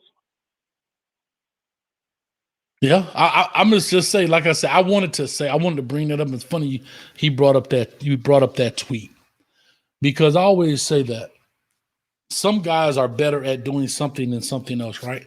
There are some coaches who are better coordinators than they are head coaches, but then there's some guys who are better position coaches than they are coordinators. There are some, like you take a guy, for example, let's say a Mario Cristobal. Everybody, Mario Cristobal, he never been a coordinator. Never. He went from coaching O-line / tight end to head coach. And I think he's doing a decent job at it. I'm just saying, So I'm just saying everybody is a little different based on what they have and what they possess. But again, I just did want to bring up the number standpoint from the and here's what's baffling to me. We have, and I'm just going to say it being funny, really, but as Miami Hurricane fans, whose university is in the Mecca of football, have to worry about bringing in coaches for recruiting. Yep. We ain't asking you to come to Tuscaloosa, Alabama. We're not asking you to go to Hattiesburg, Mississippi. We're not asking you to go to Backyard Boogie, Georgia somewhere, where it's just a Walmart and a 24-hour McDonald's. We are at the University of Miami that sits literally in the Mecca of high school football. Think about what I'm about to just tell you. All of the defensive backs from the University of from Alabama are from South Florida. The starting 7 banks from Ohio State is from Orlando. Oh.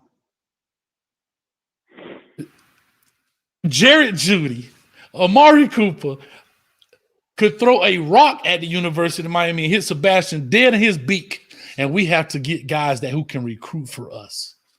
I'm just talking about the state of wow. I'm not saying it's a bad thing. I'm just talking about wow, Logan. Like, true. Wow. That's like having to get, like, you're trying to recruit somebody in your back. We're not talking about coming from all right, we bring in T-Rob in because he could bring a West Coast. Like, prime example, there are guys, like I say, at Michigan who hire coaches that have an Ohio tie because they can get players from the Ohio State area. Yep. There are guys, they hire coaches specifically because you can get a guy like Ohio State may hire a guy from Florida because he has ties to Florida. We have to hire, and from University of Miami, we have to hire guys that are from Miami to get kids to come to Miami. Come on, dog. Come on, dog. It's true. Coach, I want to hear you guys' perspective, both of you and V12. I think we all know T-Rob, we just spent a big bag on him. Can we admit that? That was not a cheap hire. We spent some money on that, right? Yes, sir. So going forward with that, this has been a university, and this is the part that pains me, and it sucks to say. This university has never welcomed back former players and let these guys come in and just talk to these kids, give them anything that they can give them, whatever it is. We don't welcome our former players. We don't pay coaches like most big name universities and fan bases that demand greatness should. So when you look at what we just did with T-Rob and you sit there and look at next year and we go as a 3 or 4 loss team, what do you think these higher ups do when we hire somebody like that and we still don't succeed? Where do you think they take that? Because in my opinion, I don't think they care about the university. They don't. From what I've heard from former Canes, they don't. Anytime the former players get invited back, it's for money and it's donations to get donated to the university, and they don't care about anything else but that. And it's kind of a shame to hear that, man. No, it is a shame, man. But I'm just gonna say this quickly. Logan, I appreciate you for calling in. Thank you. I'm gonna let V12 finish up too, but I'm just giving my quick point. Is that yes, you're 100% right. I've definitely been hearing that about past players, they're coming back, being having open arms, so forth. I have been hearing that. I can't speak to that with certainty because I don't know. But what I am going to say is, once the bar goes up, Logan, it never goes down. So once that bar goes up for a T-Rob, the next guy coming in is going to want that same money. See, nobody, like the bar never goes down. Do you understand what I'm trying to say? Of course. So with that hiring T-Rob at that kind of money for whatever that is, I don't know what those dollars are.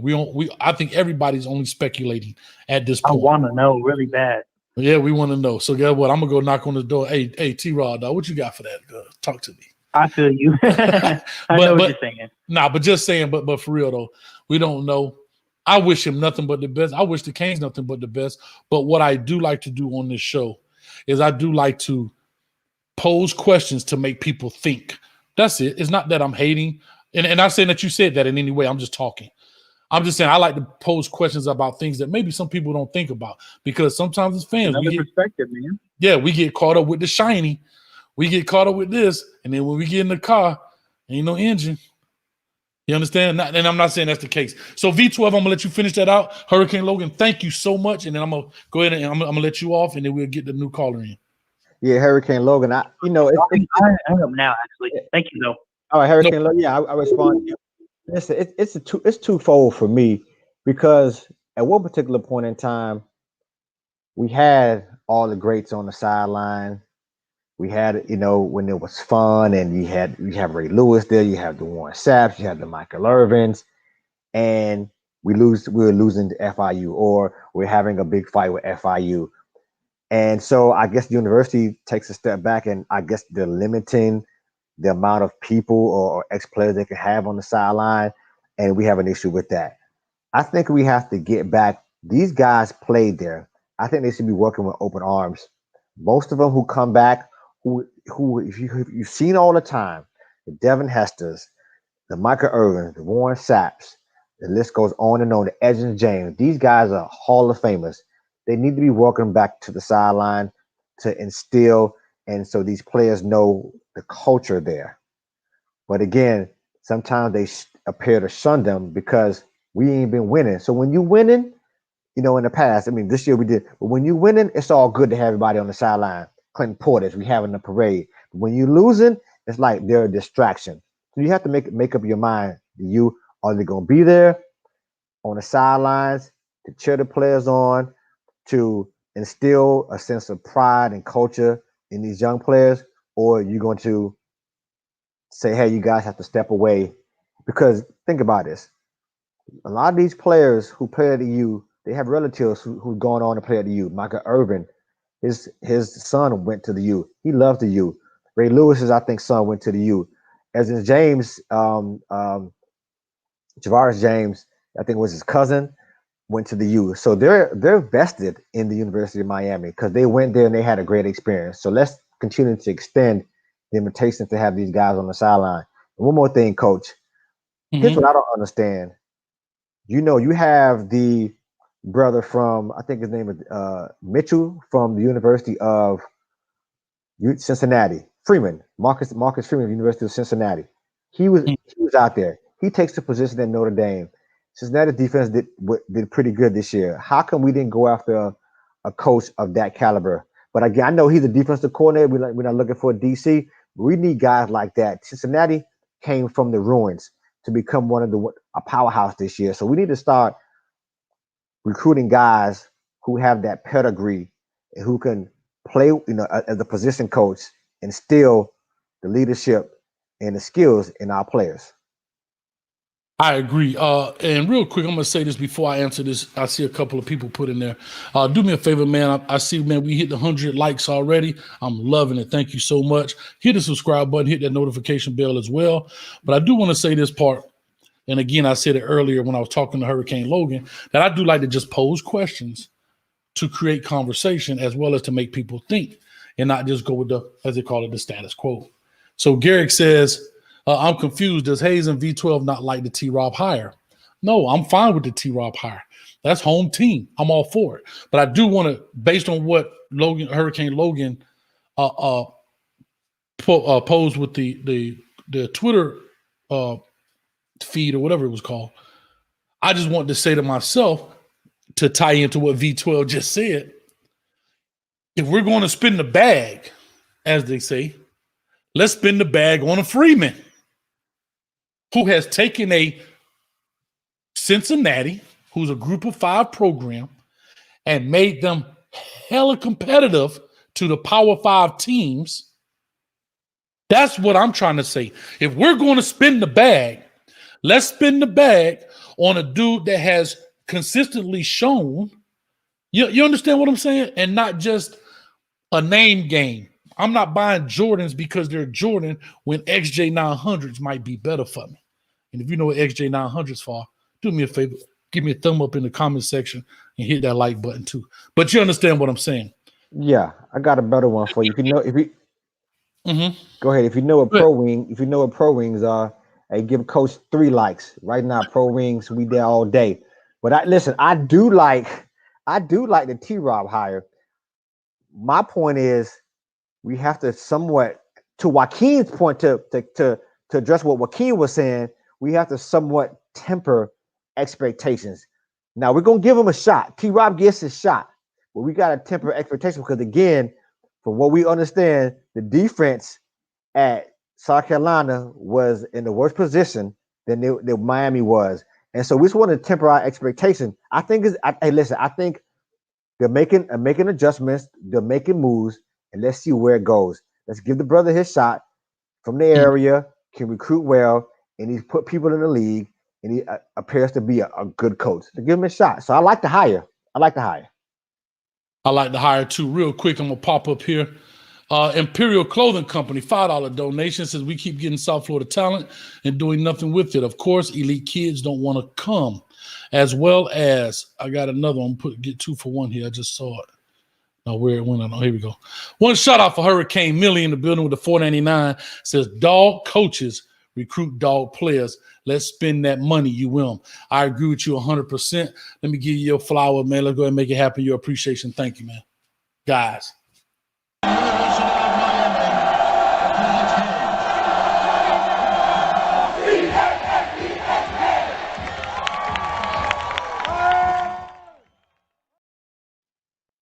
So real quick, let me make a valid point. And so I'm not saying that the T-Rob hire is bad. That's not my point at all.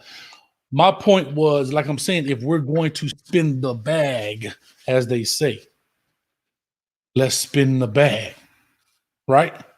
If we're going to go and find the elite guys, let's do our due diligence and let's go get those guys. I love the T-Rob hire as a DB coach. I'm cool with that. I really am. I'm 1,000% with it. Not a problem. But again, as everybody said earlier in the chat, the biggest issue on the defense wasn't the DBs. You understand? We got a caller calling in. The biggest problem we saw, as everybody put in the chat, was the linebackers. So I'm just saying, let's fix that part. Real quick, caller, talk to us. What's your name? Where you calling from? This Kane City Cartel. What's up, Coach? What's up with you, man? How you doing? Hey, living, man. 2021. You know, let's do it. All day, man. What's up, man? How everything been good on your end? Everything good. You know, I just wanted to touch a little bit on what you was literally just talking about. Okay. Coach, I think it's important that we play devil's advocate, you know, during these types of situations because, like you said, fandom can kind of get carried away. Mm-hmm. I posted a couple things in certain Facebook groups just to shake the room, just to kind of see what perspective was. I was saying stuff like, you know, okay, we fired Blake Baker, who's available. I should have a long list, and nobody had a list, mm-hmm. you know. But everybody wants to say fire somebody, but who's available? You know what I mean? So it's like these are questions that need to be asked because you know we are the consumer of the mm-hmm. product, which is the University of Miami football program. So every consumer is going to have questions if they're a smart consumer. even if they're not as knowledgeable of those hires, these are questions you would ask. And I saw a comment in the chat, and I think that's a little more valid than people think. With Joaquin's comment and on Twitter, we got to also remember Mike Rumpf was his teammate and friend. So we got to keep that, in mind as well. It was probably just something he used to, he probably just vented at the moment or whatever. And, saying, hey, y'all fire my friend, but shoot, such and such defense was this. I get that. But it's still, I think it's common logic when there's a change when there's a change with your favorite restaurant, you're gonna ask questions. You know what I'm saying? Hey, we changed the menu. You're gonna ask questions. Sure. When there's a change with your favorite car model, you're gonna ask questions. These are questions that need to be asked and posed, because we can't be sitting around here falling for the okie doke every season, every cycle. Mm-hmm. They hear a name. Oh, he must be good. So and so mentioned him. No. Correct. Ask questions. Correct. Do your research. Correct. So that's all I wanted to touch on, Coach. I feel you, and no, it's not hating, because we all got love for the U. But come on, how long are we gonna? Look what happened. Look how many people jumped on that whole Enos thing. Oh, Alabama. Oh, Enos. Oh my God, it must be something there. We might have stole something from Alabama. You know what I'm saying? Mm-hmm. And I went to all the practices. I went to all the everything, and I'm like, how his chemistry, his communication to the quarterback and the offense, and it was a little, the people body language. Mm-hmm. I'm not saying I knew the writing was on. I knew what I knew, but I'm just saying, like, okay, we seen that didn't work out. Mm-hmm. So, you got to ask those questions. We had to ask questions about Rhett Leslie.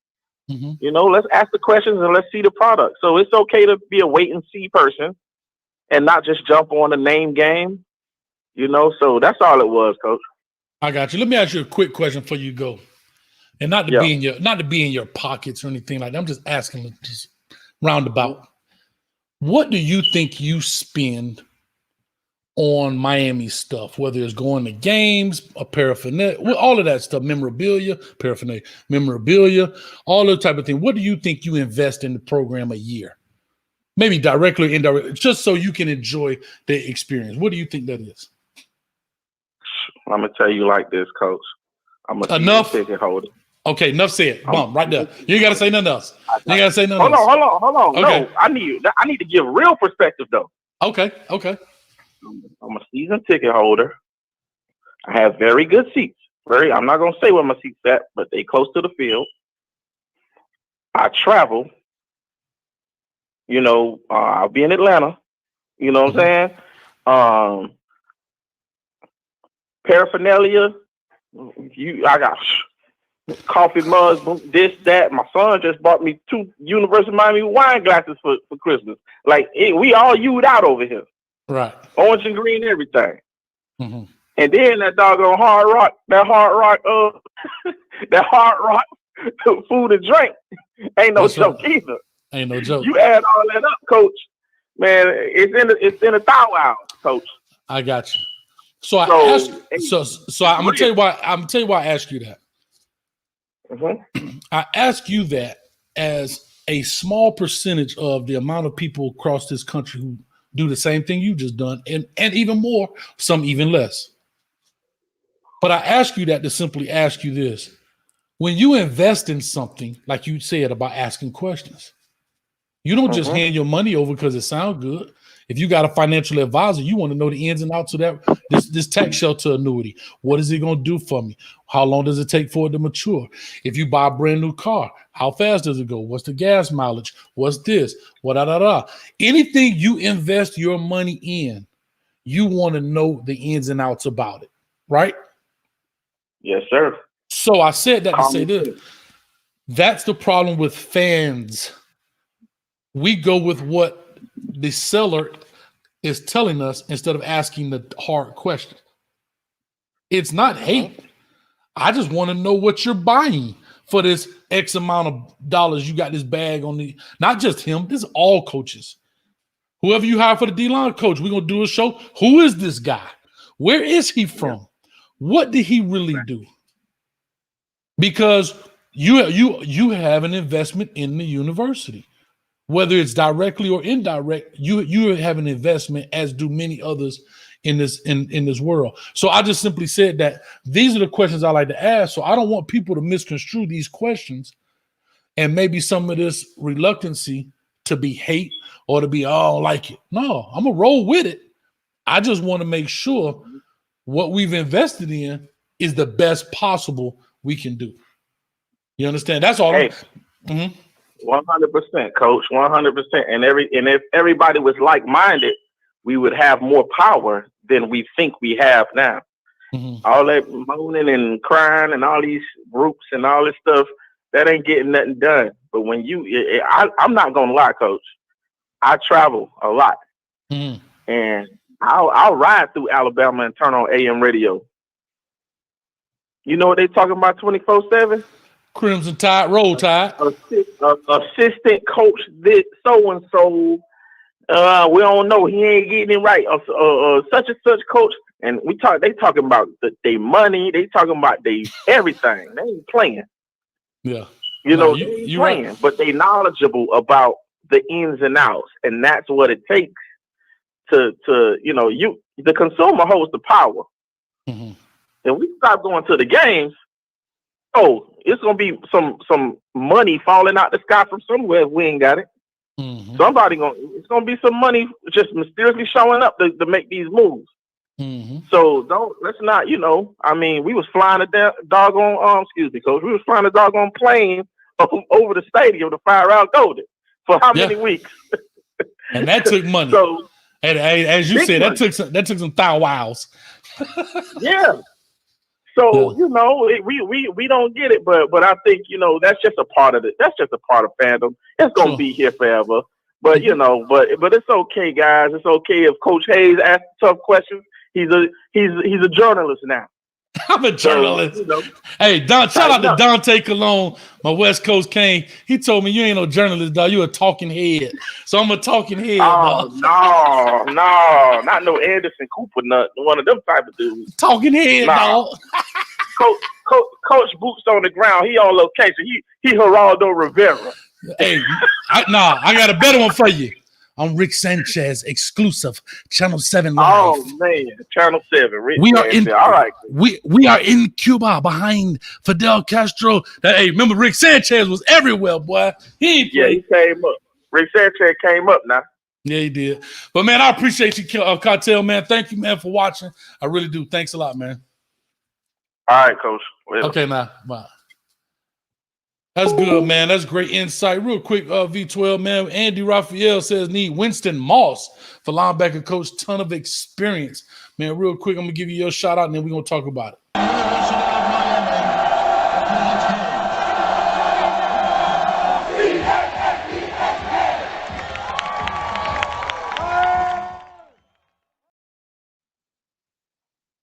Yeah, so V12, let's here's the thing I think people are missing, though. I brought it up earlier, the Homeboy Network, right? The changes are happening around the problem, the epicenter. Huh? Coach ain't no dummy. The problem is here as the linebacker core, as everybody has said. The D-line coach, right? He's gone, needs to be replaced. The DB coach has just been replaced. But remember, we got two linebacker coaches. You got an inside and an outside. I'm going to also ask you this. Do we need a corners coach and do we need a safeties coach? That's a question I really want to add. Do we need a corners coach or do we need a safeties coach? My personal opinion, I'll let you know. But V12, I want to ask you that. Everybody's talking about the linebackers, but in my personal opinion, that is not going to change because the Homeboy Network is there. It's not going to go until that dude finds a job somewhere. Correct. Basically, everyone points to Manny Diaz Manny Diaz, I think he's a very intelligent person. And so what Manny Diaz is doing, and you're asking all the right questions, Coach. What he's doing, he's pacifying the the Canes fans, excuse me, who want change. He's pacifying. Now we have some change. Rump has been fired. People have left. However, the problem remains. He's deflecting, he's protecting Blake Baker because of the homeboy network. And you made a great point.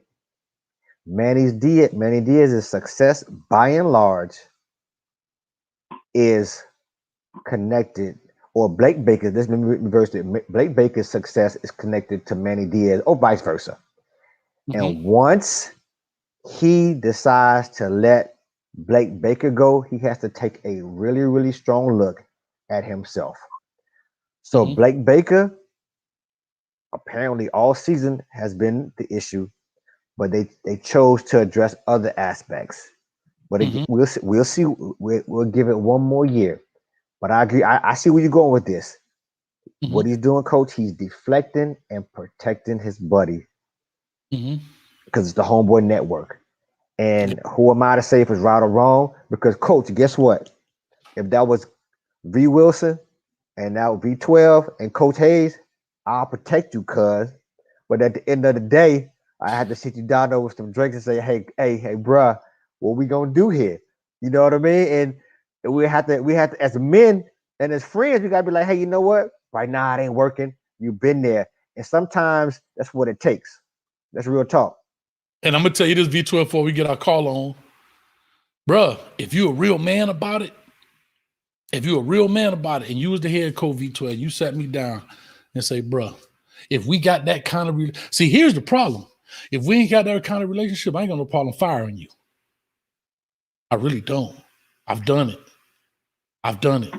But I've also had to fire some very good friends of mine. I really did. Didn't want to do it, but I've done it. But that conversation was totally different. But if you came to me, V12, and say, look, bro, LB McLeod has one tackle a game as our middle linebacker. XYZ, blah, blah, blah, blah, blah, whatever. I'm going to stop you because you don't have to lay it out because I already checked it as a real G. Like, damn, dog, I ain't producing. So when V12 say, hey, I need you to come to my office, I know we ain't going to hang out. I'm finna get put out. And I'm going to take it like a G. I'm going to have to, because if you weren't my friend and you was anybody else, I'd have probably been gone. So I'm going to respect you for it. I'm going to hug you, and I'm still coming to the family reunion. You understand what I'm saying? But that's because here's the thing. I never want to be a part of your downfall. And that's what friendship does. If I know I'm hurting you bad enough and we got that kind of bond, I'm gonna be your downfall, dog. That's what happened to Al Golden in the whole thing with his brother-in-law and all that stuff. But you know, that's just being men handling business at the end of the day. So with all that being said, we're gonna take this call. Call to talk to us. What's your name? Where you calling from? What's up, Coach and V12? It's Bergie. How you guys doing tonight? Bergie, what's up? Bergie, what's going on, brother? I'm good, man. Just listening in. I agree with everything you guys just talked about just now. I kind of wanted to get into that too. I'm glad you brought up the point about Golden and D'Onofrio because that's going to be Manny's litmus test. I mean, when he came into this job 5 years ago with Rick, he came in on the tail end of what we all saw from Golden and D'Onofrio. So there's no way he didn't know what was going on with that situation. Then he got to sit here and watch the same situation play out between Rick and his son, which was, I'm assuming, again, I don't know this is fact, but I'm assuming it was part of the reason why Manny probably left for Temple, because he realized Rick didn't want to change things. He didn't want to sit there and take part in it, and he had an opportunity to go. Mm-hmm. Once it became clear that Rick was going to leave, whether by his own doing or being forced out, Manny decided to come back. So we let him back. He did things he was going to do. He brought in Baker. Now we're seeing that that's probably not the greatest move in the world. And what's Manny going to do? Is he going to follow in the footsteps of Golden and D'Onofrio? Is he going to follow in the footsteps of CMR and his son? Or is he going to man up like you guys just talked about? And is he going to do the right thing? And is he going to get rid of this guy and really just make a choice that he wants to be a head coach of this football team and do all the things necessary to be a successful football coach of this football team? Now, as we are right now, there's a lot of things going on. We know that, right? We see everything that's happening, over the course of the day with the hiring of T-Rob and a lot of the rumors and everything that we're hearing. I don't want to get into that because nothing's substantiated. So I don't know what's going to happen, but we hear a lot of things. So there's every possibility that in the next few days, we might see the change we're looking for. We might not. I mean, I don't know. As of right now, it's 9:15 Saturday night. Blake Baker's still defensive coordinator of Miami Hurricanes, right? Mm-hmm. So, that's where we're at right now. So it's tough. Like you said, how do you have that conversation with someone that supposedly you're that close to? Easy, Bergie. I'm gonna be honest with you, but it's not hard. It's really not hard, because if you have that kind of relationship, right? This is a closed door meeting. You don't do that in front of no staff. But if you have that, if me and we go back, dog. If I've been wrong, he'll call me. He'll jump on a plane and come check me, and I can't get mad because I know whatever he's telling me is right, or it's right to the best of his knowledge, that he sees as something I'm doing wrong. I got to take it for what it is. If that relationship, see, this is what I'm saying. If that relationship is that tight, when I come to you and say, look, bro, this is what's going to happen, I'm doing it, one, because the first law of nature is self-preservation. I'm going to protect me and my family first. As much as I love you, I still got to protect me and mine. I have to. And then two, on the flip side is, Bergie, guess what? If you care for me that much, I don't want to be the reason for your downfall. I'm just saying, if their relationship is that tight. And I'm going to let you answer this, V12. And the second part of your question is, Bergie, the only way Blake Baker is not the defensive coordinator coming up is if he leaves or he's fired. I can't see them hiring, they're not going to hire a new defensive coordinator, because it makes no sense to hire T-Rob, because most people give autonomy to their coordinators. If I hire a coordinator, you're going to bring in your staff of people who you trust and who know your system. Right? I agree with you. Just to cut you off real quick. Sorry, Coach, Sure. I don't mean to cut you off, but on that one point, if I'm correct, wasn't Kuligowski hired before Manny was when Mark Richt came in? Oh, sure. No, and I'm not saying it happens all the time. Don't get me wrong. I've seen guys hire everybody and then hire the defensive coordinator last, and the defensive coordinator got to work with those guys. But I'm just talking typically. But yes, you're right. Right. I understand. And that brings up another point is, with as happy as everybody is with the T-Rob hire, if we go into next season with Blake Baker still running a defense, to me, the T-Rob thing becomes mute. I mean, okay, yeah, he might do good for us recruiting, but, we're still going to be running the same, again, this is hypothetically speaking, but we'll still be running the same scheme. So what does it really matter at that point? The objective here is, we know that we need a complete change of philosophy defensively. And if that doesn't happen, we're going to go into the Bama game, dude. We're getting waxed by 50 plus. I mean, that's just my thought. Yeah, real quick, V12, go for it. If you got something to bring in. Yeah, Bergie, I understand your concern. I think we still have to, like we're doing, we're giving T-Rob an opportunity. But Bergie, have you ever seen how the president, most presidents, just in general, how the Secret Service surrounds the president and everyone around him, and they have the hand on top of it, when they're escorting him, he's in the middle? Well, that's what Manny Diaz is doing for Blake Baker. So everyone around him got touched with him being in the middle. But that could only last for so long. So we'll see. I agree with Coach. I don't foresee at this stage. I will be very, very shocked if Baker goes. Very shocked.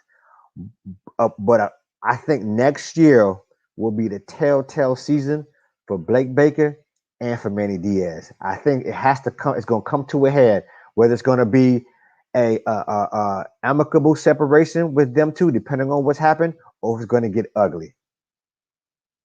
Yeah, I agree, because I think that and I've tried to be a Manny supporter throughout. I want to give the guy a chance when he came on. Let's see what happens. But going into what's going to be at that point would be year 4 after this coming season. Year 4, I don't know how I can support him anymore if it's just more of the same. At that point he would have to go. Yeah, I'm gonna tell you like this, Bergie. I'm all for Manny. I'm for who's here, right? But what I am for is to ask the right and hard questions. I want to ask the down deep, the vetting questions, right?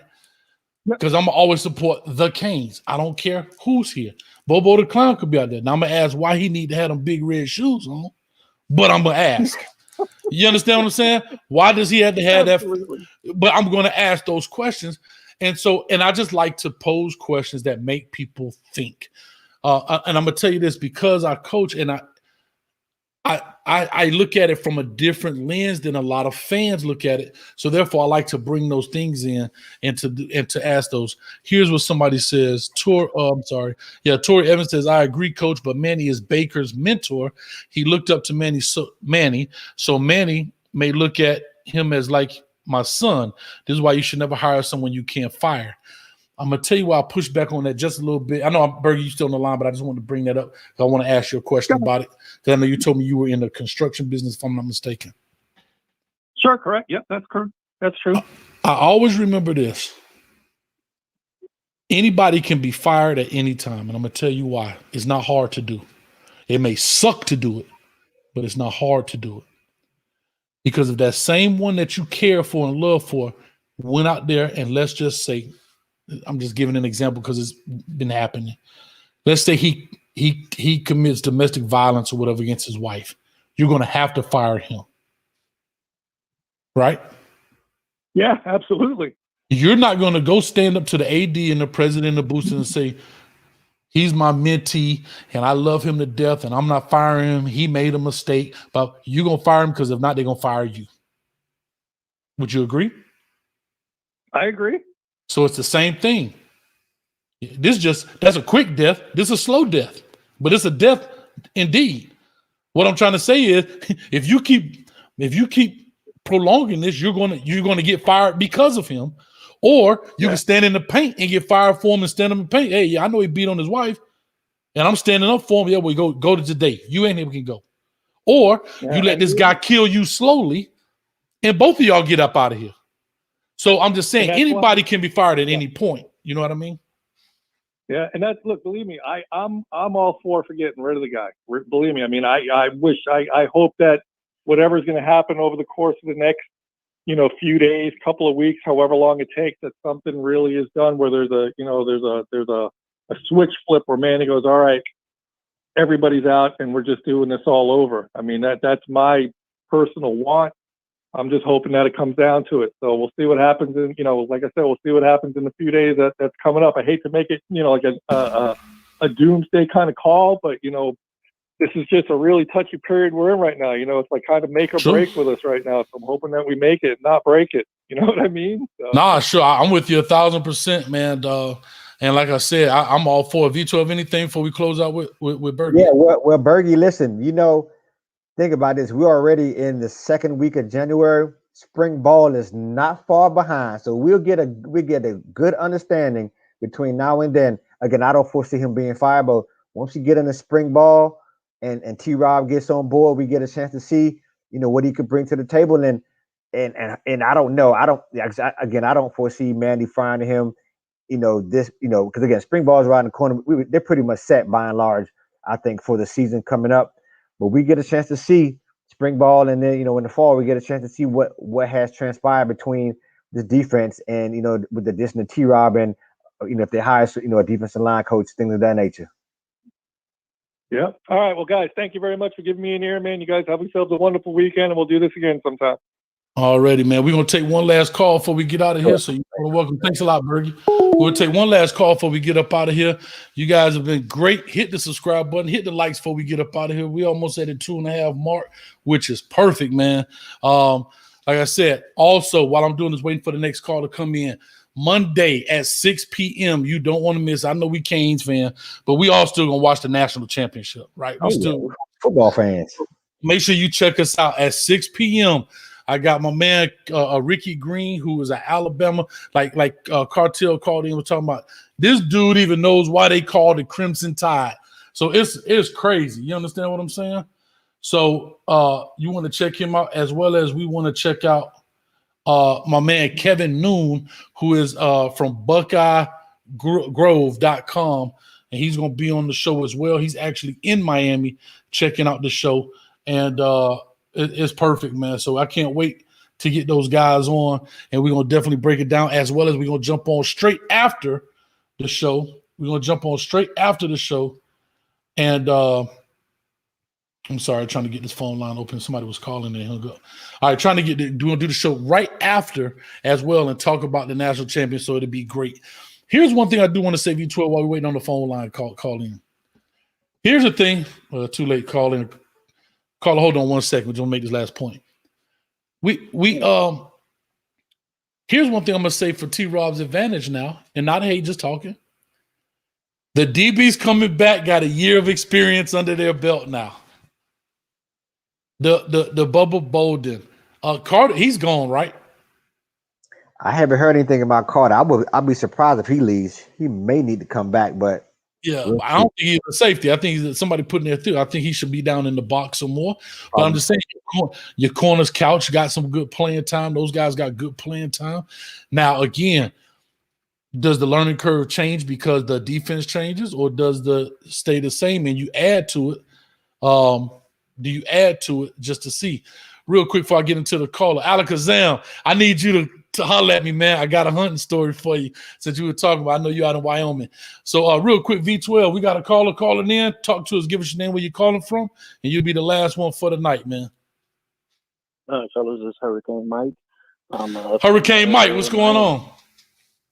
Not much. Hey, Coach, I want to tell you, I actually saw you on your on the double live stream, the wholesome one. Okay.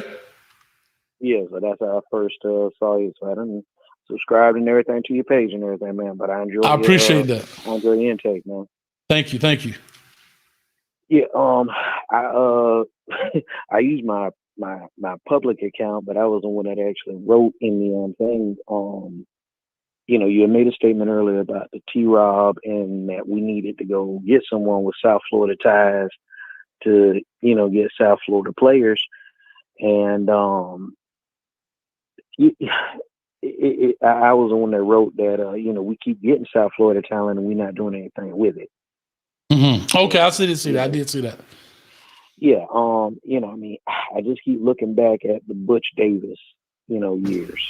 And, you know, I was a jit back then during the Butch Davis years, but I don't remember all of his classes, you know, just being ballyhooed. You know what I'm saying? You know, like right now we got this number 11 recruiting class right now. And, you know, it's got some sharks in it. It's got some dogs in it.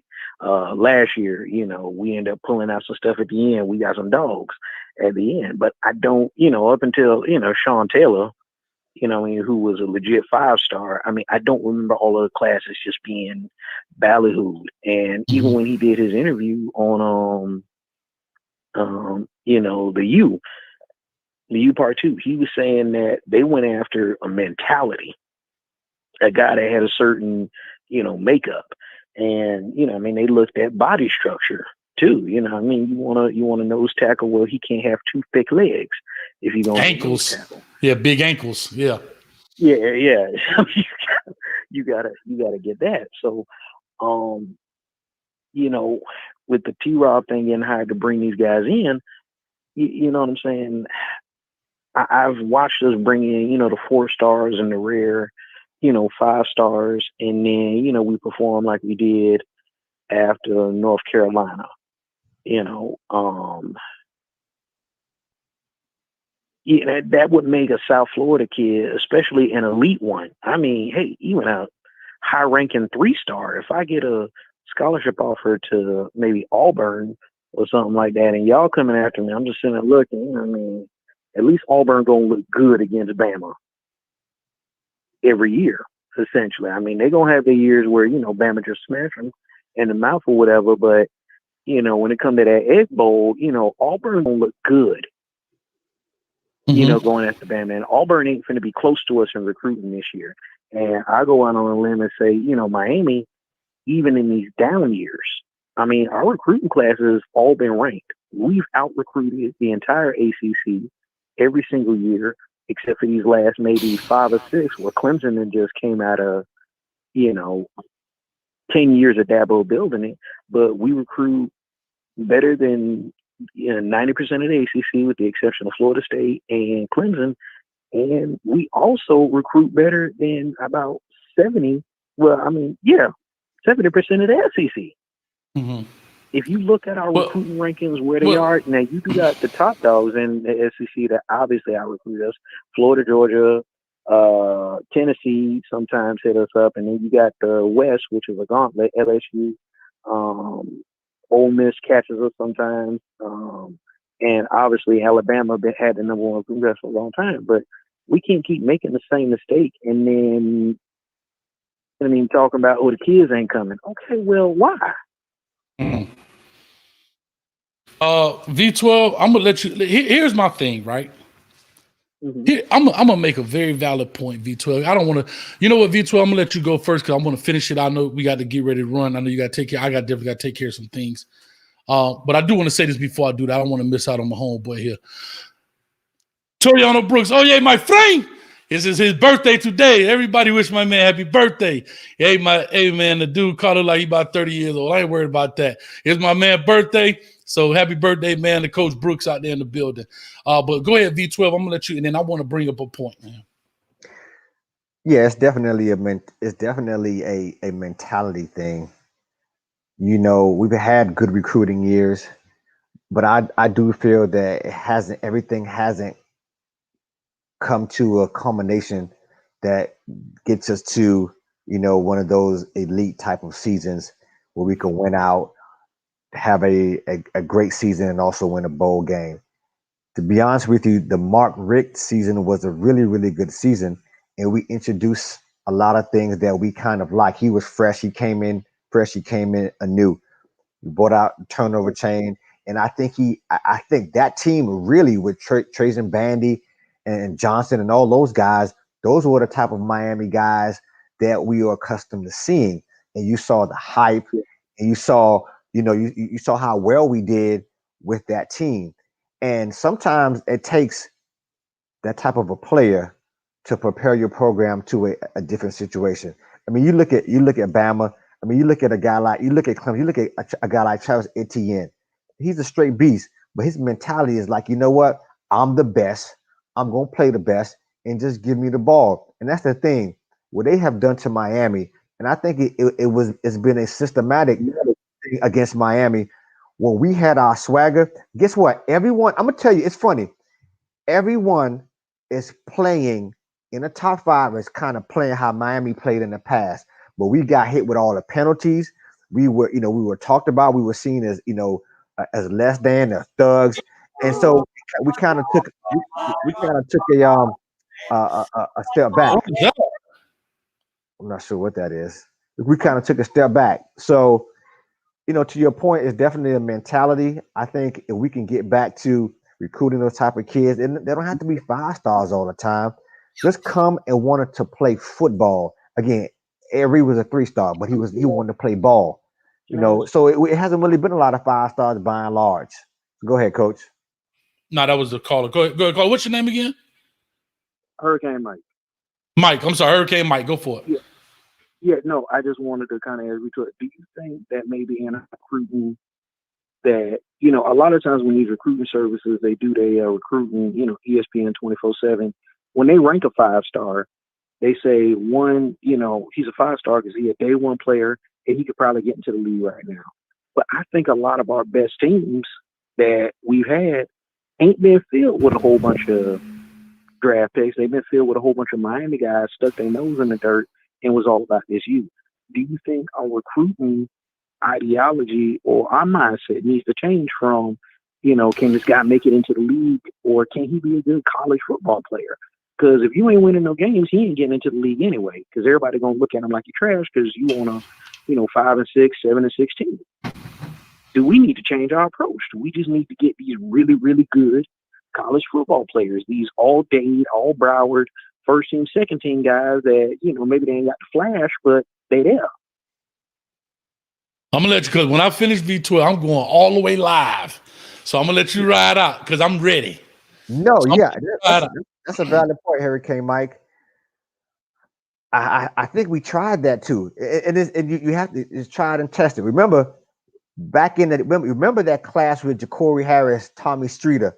Remember that class? I'm not sure you remember Hurricane Mike. Those were all day players from the crib. You remember that team? And we couldn't get it done.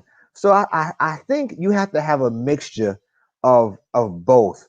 But my thing is the guys have to want to be there, and you have to have a coach. Again, I said this earlier in the show.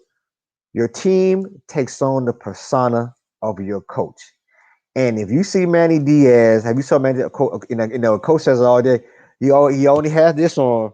He'll give you a couple of these claps, and that's about it until later in the game or something really, really tease him off. We have to be able to motivate these players, and we have to be able to recruit properly guys who want to be there for the long haul. And once we get a combination of that, I think we can, reach back to the pinnacle of where we need to be. But it's going to be tough. It's not going to be easy because, again, you got the Ohio States out there, the LSU, the Clemsons, Cincinnati's, programs like that. Notre Dame.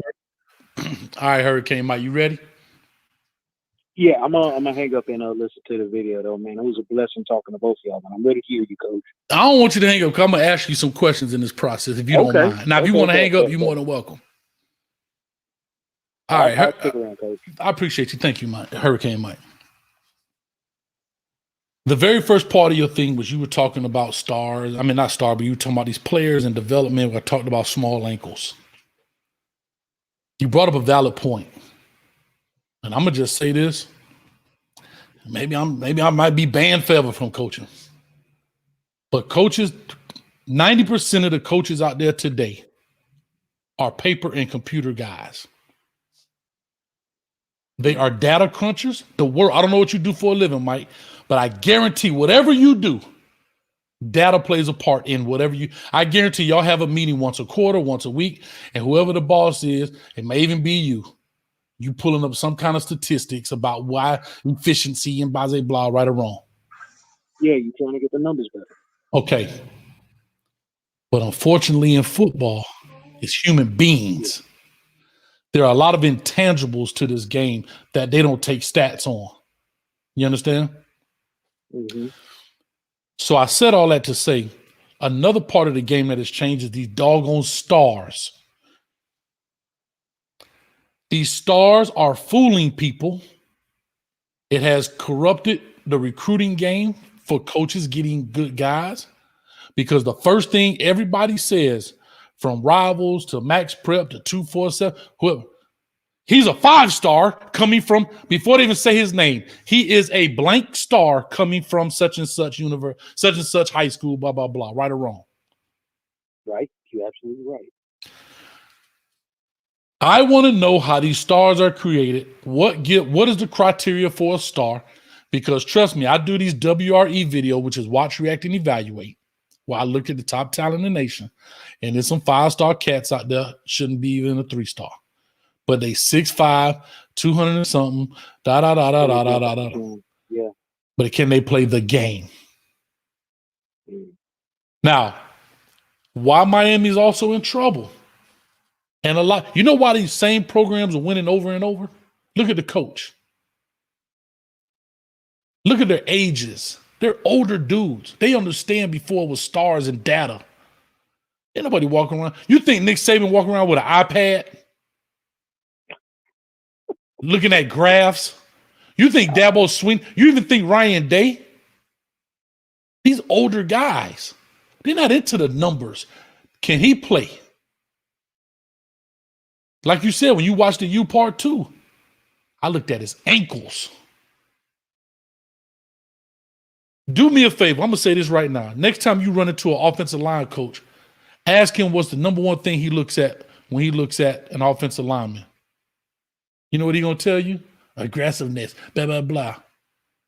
You know what a real O-line coach looks at? How he gets off the ground. Do his ass look fat trying to get up, or do he just pop straight up even though he's 320 pounds? That shows athleticism, believe it or not. See, those are the things that's not on film. That you look, when you break a film down and you see an old lineman pancake somebody, do he get up off the ground like this? Do he just pop his behind straight up? That's recruiting. That is evaluating talent outside of run blocking. You get what I'm trying to say? Those days are gone, Hurricane Mike. Those days are done, bro. Everybody's crunching numbers, looking at data. What does the paper say? What are the percentages? And they listening to some dudes who are giving out stars that ain't even coaching. Ain't even former coaches. They got a prototype sheet. Does he fit the prototype sheet? I'm going to show you exactly why. Who just won the Heisman Trophy? What is it? The wide receiver. Devontae Smith. How many stars was he? Devontae Smith. How many stars was he? Devontae was high regard. He was 4-star. A 4-star. That's not high. You know what I mean? You know why he wasn't a 5-star? I'm gonna tell you why he wasn't a 5-star. Only one reason. He's 165 pounds. If he was 200 coming out, he'd been a 5-star. He doesn't fit the prototype sheet. So because he's 40 pounds on the weight, that's why they didn't give him a 5? Because these people. That's what I'm trying to tell you. Jalen Waddle. What was his ranking? Waddle, mid-tier 4-star. I think I remember that. He was 5'10", 177. See what I'm saying? These are lighter guys, but can they play? And that's why Alabama, Ohio State, these Clemson are always going to be in the running because of the kind of players they're looking at players. They don't care about no numbers. You telling me Devontae Smith was ranked number 62 nationally? Now, some people will say, well, that's development, coach. He always had that gangster in him. Always. See, that's what I'm saying. And I've said this before on the show, we're getting second-tier players, dog. They from Miami, but they're the second-tier guys. We're not getting the gangsters.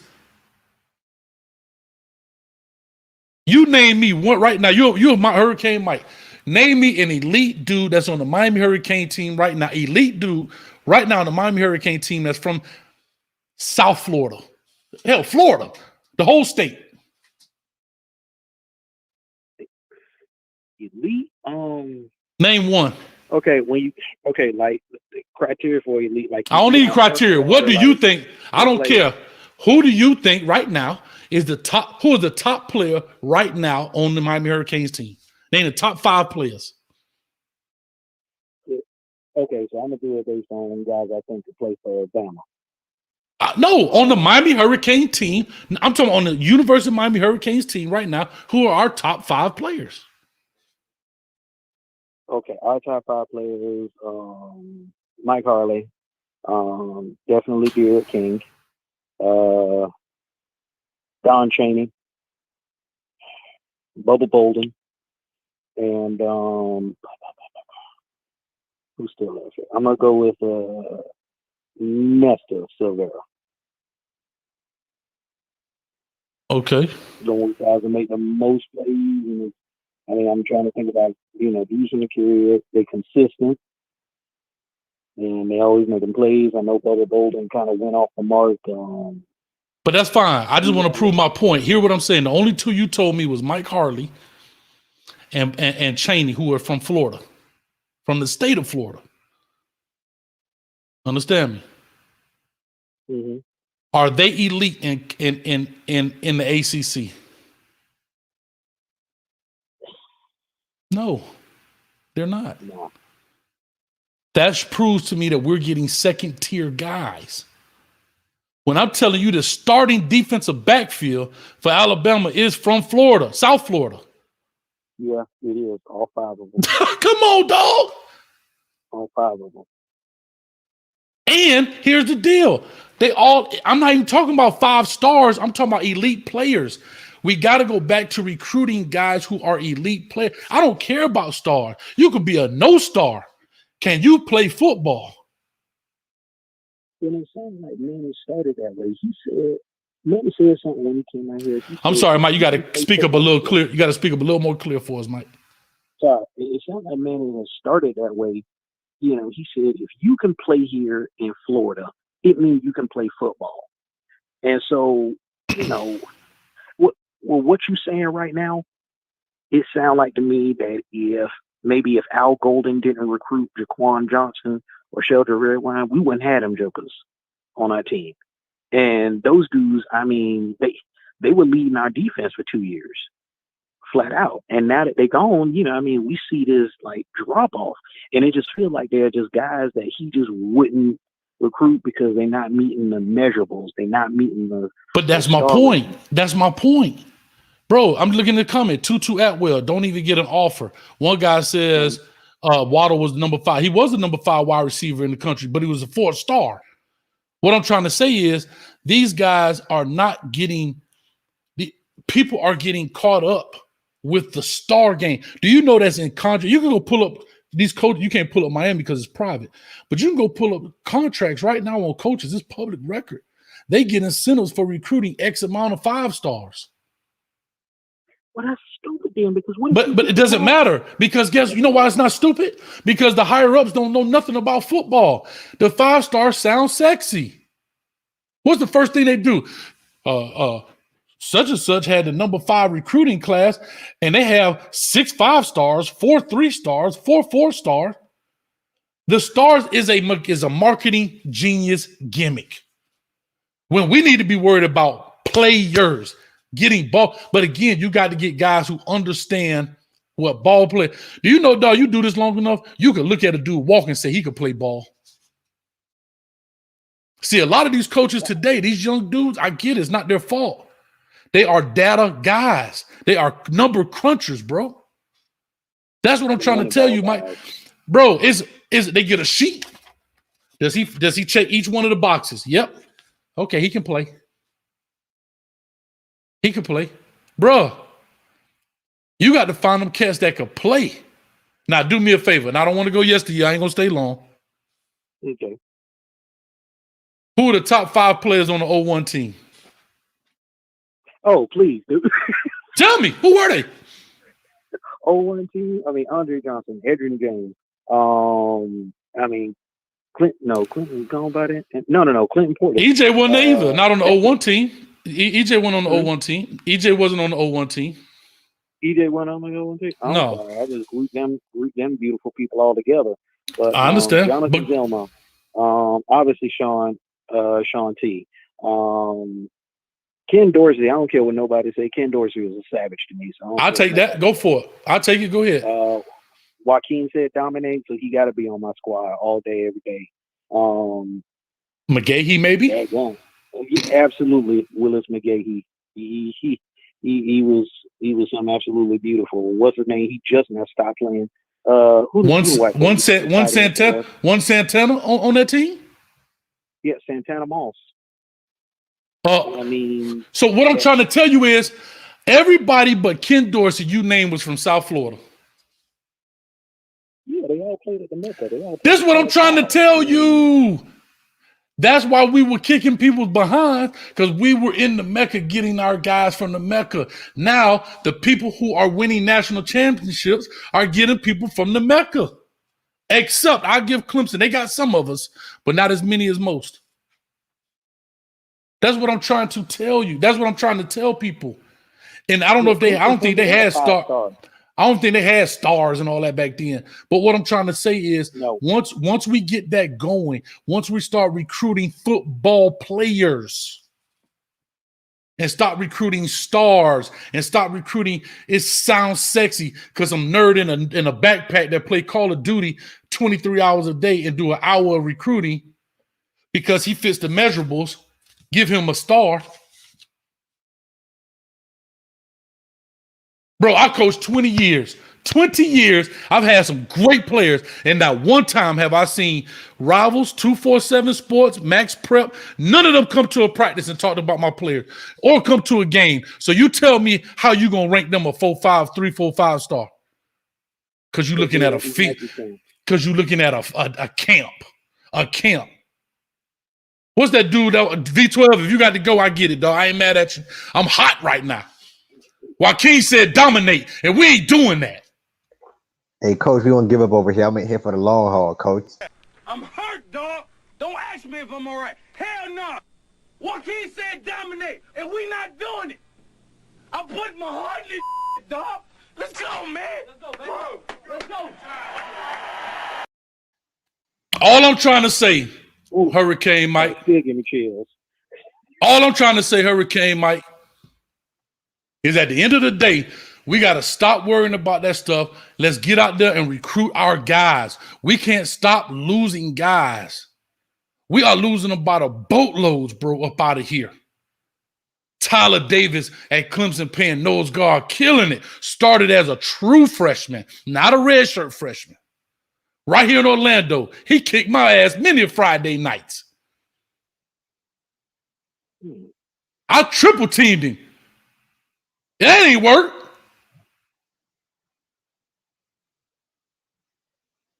That ain't work. What I'm trying to say is let's get them gangsters.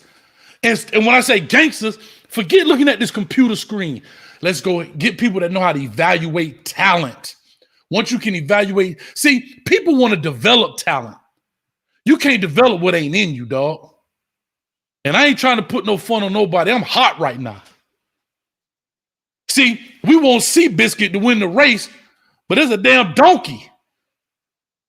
What I'm trying to say is, you can my big ass right now, Hurricane Mike. I can go to the same trainers Usain Bolt go to. I can do the same regiment, sleep the same time, eat the same food, take the same vitamins. My big behind ain't gonna never break a world record. No, it ain't in me. I don't possess it.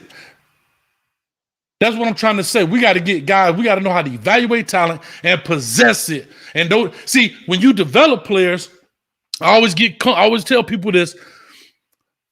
The quarterbacks I had, the receiver, the running backs, I didn't get them into college. I tell people all the time. I help them stay in college by instilling values and things. That's a God-given gift, dog. Yeah, I taught them plays, but I didn't get them the speed they have. Bobby Bowden always make a joke about Peter Ward when he caught that ball and he put his hand down, spun around, two guys came, made him miss. You remember that Hurricane, Mike? Oh, P-Dub. Oh, yeah. But guess what? What drill is that? What drill? Name one wide receiver coach do that drill.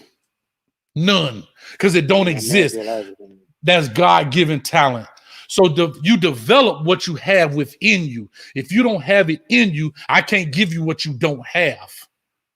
That's what I'm trying to say. It ain't about size. Yeah, I can't get off a bus with a bunch of Roscoe Parishes, but I can get one Roscoe that can turn that thing out.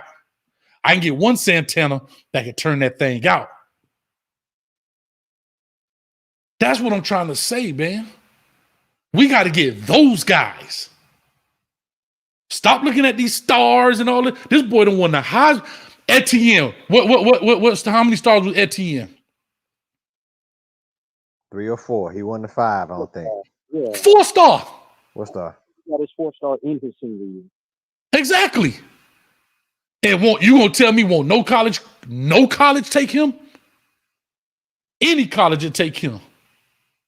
A dude to give you his firstborn for that boy right now because you turn the game out. This is what I'm just trying to say. And he don't even look the part. I mean, he don't look the part.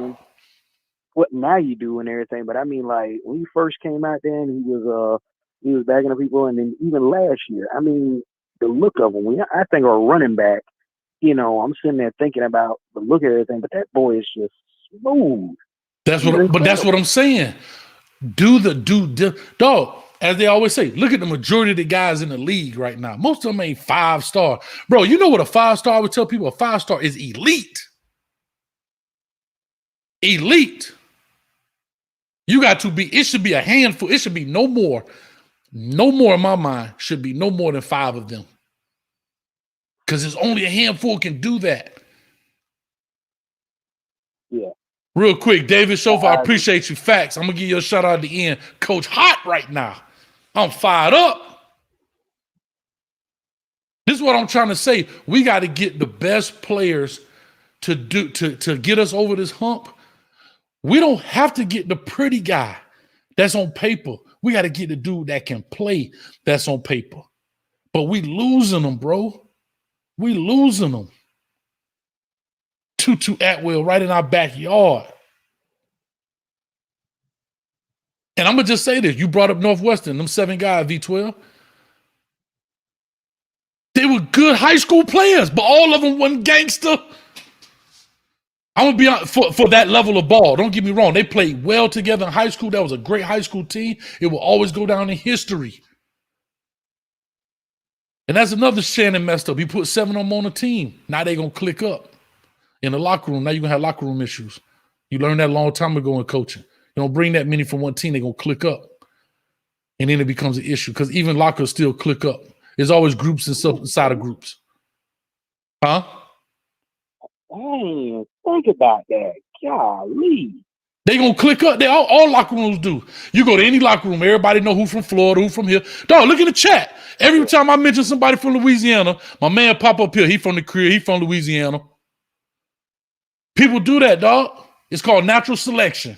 That's why black people go to one side of the room and white people go to the other. Yeah, we do. When you go to a party, the men go to one corner, the women go to the next. Yep.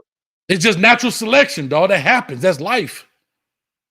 I'm just saying, dog, these are the things you got to think of when you're recruiting guys, dog.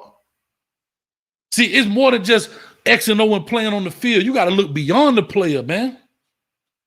Come on, bruh. Come on.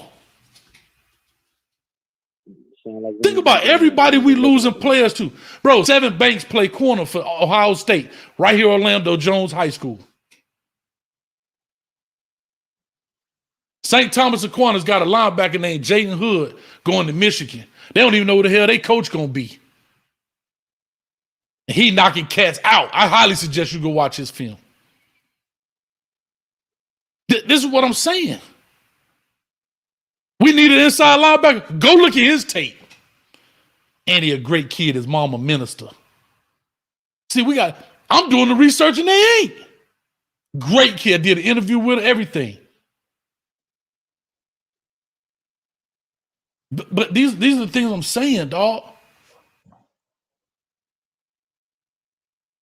We got to find dogs. We got to know how to find dogs. Just because you bark don't mean you a dog. I know that we got a recruiting department. Paper coaches, Mike. Go look at them. They some 24-year-old dude. It don't cost them no bunch of money, right? Because you could give a 25-year-old dude 22 grand so he can sit up in there and look at film all day. And you know what he does? Because he don't know no dang on better. Here, Coach Diaz, I got a list of 4 stars and 5 stars. And they can run really fast. And they did well at the Nike Spark Camp. Here you go. Here with a popping zits in the back room. Because his ass don't know no better. This is what I'm trying to say. You got to get some dogs in there. Why you think don't have them little young whippersnappers in the NFL? They got people like Dan Morgan in the recruiting looking at pro scouts. You got to get real cats in there. You don't get no 15-year-old dude just getting into coaching in the pro scout department. Why do you think pro scouts become GMs? I got a problem with that too, but that's another show. All I'm trying to say is when you go recruit some cats, yeah, I hear that coaching. You better pay that recruiting department to go find some dogs. And here go the best thing about it though, Hurricane Mike. We ain't even got to put our dogs on a plane, put them on a leash and bring them to the crib. They right here. That's what kills me most. That's what they right, me most. Mike. They literally.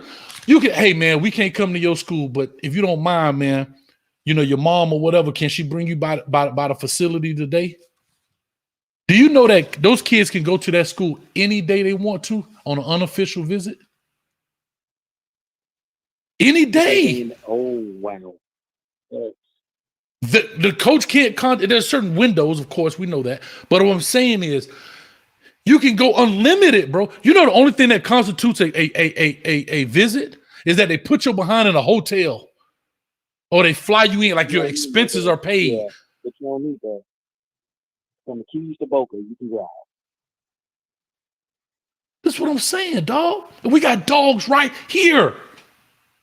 Right here, dog. I came when I first, because I was in the military, I came back home and I try to make a football game at my alma mater every year. 1 year. This is the first year I ain't been able to go. You know, I'm from Carroll City. I went to Carroll City. Me too. Regular from Carroll City. Oh, you from the zoo? Come on, dog. I'm on 42nd and 183rd, man. Right by the Muslim church, man. man. Come on, man. Hold on now. Y'all shouting out streets. I'm on 37 and 195. Come on, cuz. Hey, they used to call me Carroll City back in the day. Where you from, Mike? No, I came in from Carroll City. I was off of 191st and 27th. It was in Cherry Bay. Cherry Bay by Brentwood. I went to Brentwood. Come on, Mike. Yeah, right by Brentwood. Yeah, I went to Brentwood, man. Elementary. Shout out Brentwood Mustangs. We are the mighty, mighty Mustangs. Coach hot. I put some water on Coach. I'm hot, dog. I need extinguisher for Coach. I never understand. What I never understand is, I felt like in order to represent right, it should have been somebody in orange and green. Anytime the lights of trash pile go on. Well, you can't do that. I'm gonna be honest with you. They can't do that from a recruiting standpoint, right? So that I understand, right? There are certain rules that coaches can't do that. They can't go to these games. What I'm trying to tell them is that these dudes in you, bruh, you got coaches. Here go one right here. Coach Carroll, what's up with you? Say stall them out. I ain't stalling nothing out. If you want a fresh haircut, check my dog out. Go hit him up. He got cuts by Coach. Yeah, we'll do all the haircuts out there. I'm a dog right there. But Coach right here, Coach Carroll, will put players. He coach at Miramar right now. He will put players in his car and take them to UM. You want to know why I know? Because he done put players in his car and took them to Tennessee, drove them to Alabama, drove them to Florida State. And if I had a choice to drive 20 minutes to Coral Gables or 20 hours, I'm taking that 20 minutes. All I'm trying to say is, bro, all I'm trying to say is, at the end of the day, it's no excuse, bro. I'm gonna be over Amari Cooper so bad, and I ain't breaking no rules. Every time he turn around, there's gonna be a U in his face. I have a 15-year-old go spray paint a U on his front lawn. What I'm trying to say is, everywhere he go, if he decide to go to Alabama, you can't say I ain't do my best. That's all I'm trying to tell you. These conversations be like, you know what? Go Hayes, boy. Yeah, we lost him to Ohio State, but I know with 100% certainty, University of Miami did everything he could to get him. He just decided not to go. I'm okay with that. But when you don't do everything you can to get the dogs, yeah, facts, Coach, facts. He'll be so wanting to go to the U so bad his tuxedo at the prom will be orange and green. That's what his limo gonna be orange and green. Sebastian driving it. Huh? That's how you recruit a dude. I'm gonna get them dogs. I ain't worried. Dog. Amari Cooper, Jared Judy, what's the other boy that left out of here? Come on, V12, talk to me. They had three of them. Their brother, Calvin Ridley. His brother go to Georgia, Riley Ridley. Mm-hmm. Hell, let's go back. Let's go back. Derrick Henry. He from Yulee, Florida. Oh, now see, I didn't even know that. Yeah, Maxine Gillis, all those guys, man. Like you said, Dwayne Bowe. Dwayne, Gillis, Terrell McGill, Edric Ergen. And I'm not saying we got to get all those guys. Don't get me wrong. Troy Davis. If you the elite, I'm gonna make sure you know listen. You gonna have a Darren Davis. Yeah, and that's even going back even further. But let's even, hey, you gonna have a tattoo, Hurricane Mike, that say, guess what? The U was here. You know, I used to write under the desk. Hey, Mike was here. Hurricane Mike was here. Oh, yeah, Before, if you decide to go to them schools, that's okay. But I did all I could because I'm gonna get the dog of the dog. That's what I'm trying to tell you, man. Hear me out, Coach, because I hit this to you, and because I've always wanted to know this, and you a coach, y'all got experience and everything, and spending money on planes and everything else. Honestly and truly, could Miami just spend its money from Pensacola down to the Florida Keys and not leave the state and get everything they need? O linemen, D linemen, all the skill player positions. You know what I mean? Tight end. Could we literally just stay right here and do that? Personally, no. But the majority of your guys, yeah, I would say 75% of your team, you could get within the state of Florida, Georgia. But you're going to have to go out. Think about it. We always had to go to California to get a quarterback, right? We never, but the quarterback position has changed some. Hell, I didn't even bring up doggone Lamar Jackson, who wanted to come to the U. That pains me. I went to he go to my parent church. All I'm just trying to say is, look at this. Teddy Bridgewater decommitted, you know. Teddy Bridgewater. But here's my deal, right? And Coach Pruitt brings up a point about a Dalvin Cook. If I lose, and I'm not only speaking Miami, I know this is a Hurricane Channel, dog. But I'm talking about if I lost him to a Florida State of Florida, I don't like it, but I can respect it. Right. Because at least they in the crib. Bruh, just think about the respect the state of Florida, dog. Yeah. Just respect the state of Florida. Those three programs, the respect those three programs had, dog. And I hate Florida. I don't like Florida State. I hate Florida with a hate Florida. But I'm saying I still respect it because if they didn't go there, they went. You know what I'm saying? But for us to be losing these guys, bro, they got a receiver at Clemson right now from South Dade. Killing them. South Dade, Jesus. He killing them. This is what I'm saying. The number 11, I think his name. I can't remember his name. Somebody put in here.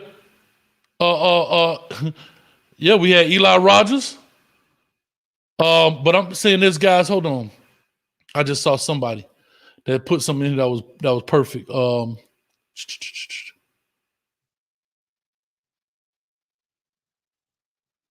just remember Patrick Peterson. Look at this.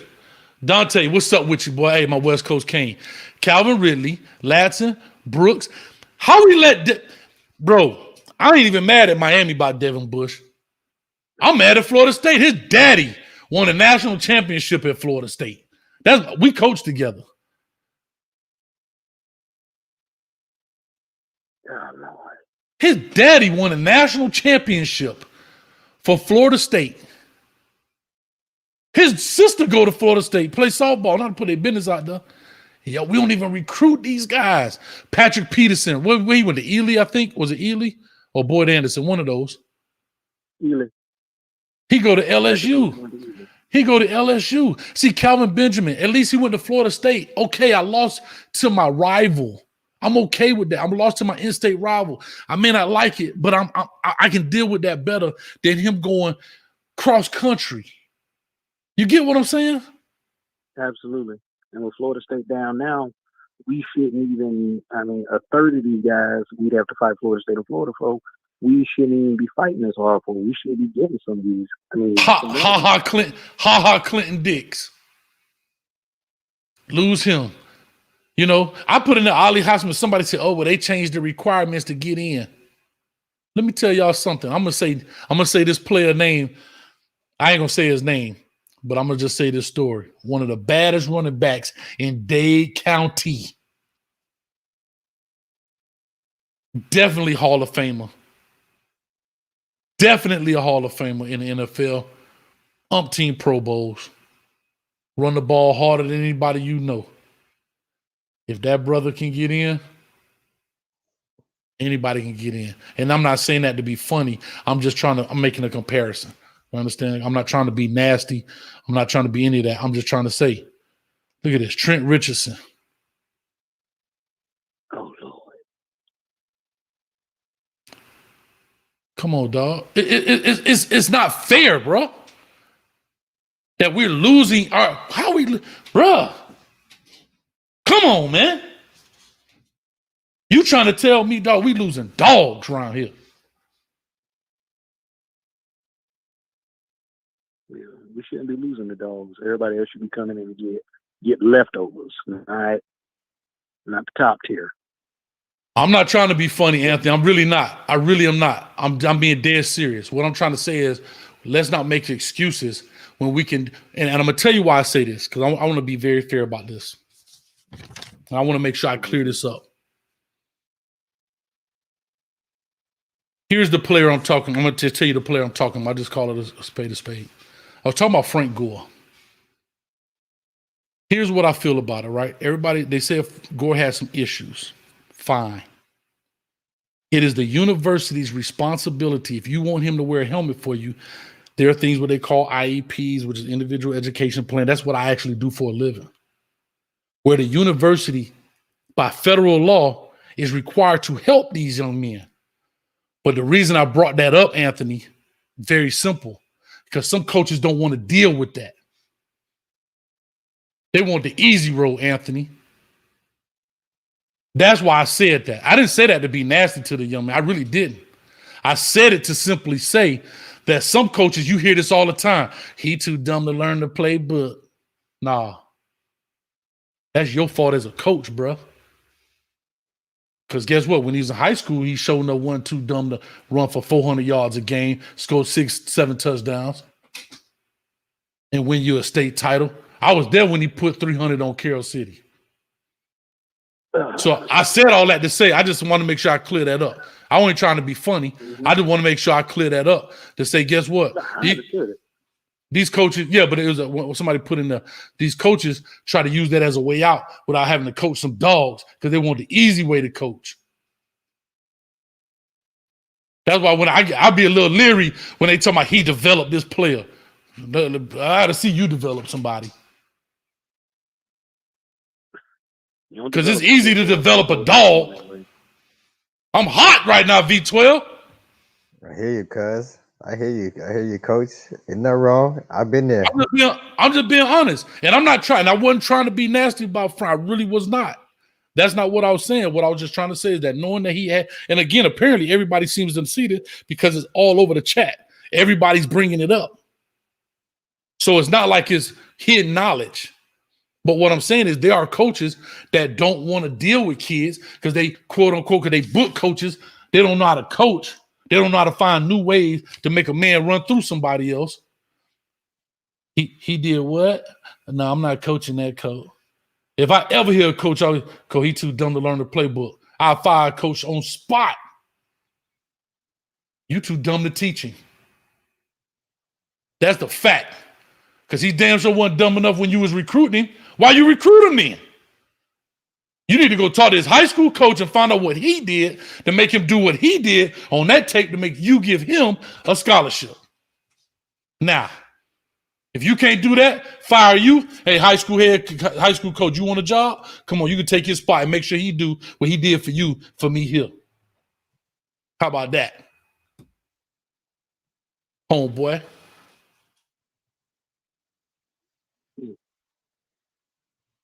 I'm hot, dog. I'm sorry, y'all. I'm sorry, y'all. It's a new year, new me. Coach Carey, what you laughing at, dog? You need to holler at me anyway, man. I thought we were friends no more. I've been calling you, you ain't answer back. Now I'll put you on National Live. Maybe you hit me up. That's my dog right there, man. But I'm just saying, man. I know other people have been trying to call in. Man, look here. I wanted you to be back, dog. Matter of fact, V12, we ain't watched the Hurricane game together since 01, dog. That's correct. That's how bad it's been. Cause after that, I hopped on the plane and cleared it. I left my beloved Carroll City, and I had to get up out of there. I had to roll out. That's how upset I was. And still to this day, I can't really see that scarlet and red too much. But again, we're gonna get back. I understand your frustration, Coach. I'm there. I'm hot. I've been there. I understand your frustration. And like I said, we got to. There's no excuse for Tutu Atwell getting out. That's the most recent person. The man is a flat out baller. You want to? I mean, come on. And even if you want to talk about, his height and his weight, we've always done well with undersized quote unquote receivers. You spoke about Roscoe Paris. We talk about Santana Moss. I mean, the list goes on. Barrios. I mean, we've always done well. For you not to at least recruit at Tutu Atwell, to me, and we have to get back to just flat out ball players. He is a ball player any way you slice it.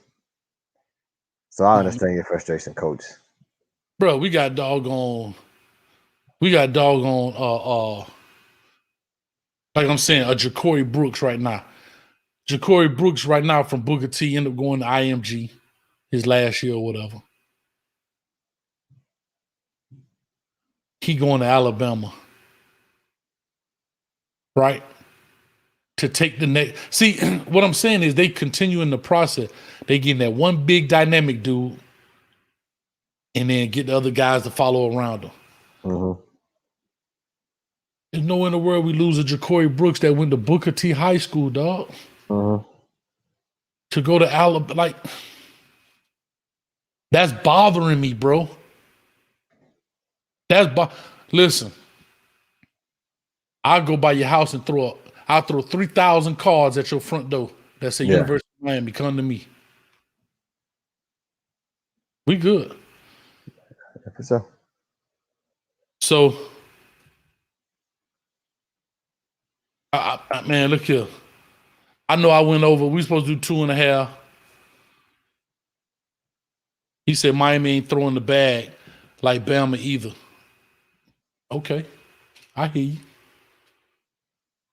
I ain't gonna leave that to speculation, but I understand exactly what you're saying. College football extra. But what I'm trying to say is all them kids ain't getting a bag. You know who getting a bag? That one top dude. I get it.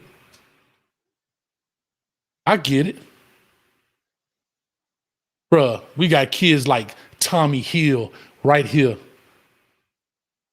going all the way to Arizona State from Orlando, going all the way to Arizona State. Bruh, come on, man. Chris Leary. Tommy Hill, I'm looking right now. He's 6'1", 185, 4-star, going all the way to Arizona State. Play corner and wide receiver in high school. Go pull his tape up. Christian Leary, probably one of the fastest dudes in the state of Florida. Had him as a 9th grader going to Alabama. The Mario kid from Tampa going to Oklahoma. Come on, man. Y'all tripping.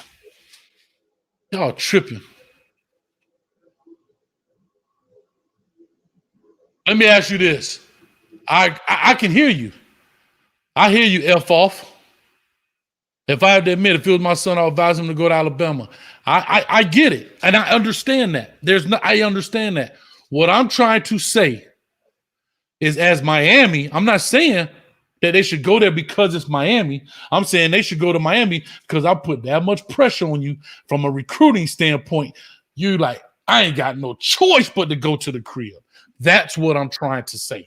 I'm not saying because you're from Florida, you should go to Miami. Not what I'm saying. What I'm saying is because you a dog in Florida, as Miami, I'm going to recruit you so hard, you're going to know I was here. Ain't going to be no, hey, how you doing? My name is Coach Hayes from the University of Miami. I just want to let you know I'm extending an offer. Ain't going to be no cornball crap like that. Because Twitter is unlimited. I'm going to tweet you to death. I'm giving you 140 characters every 140 seconds.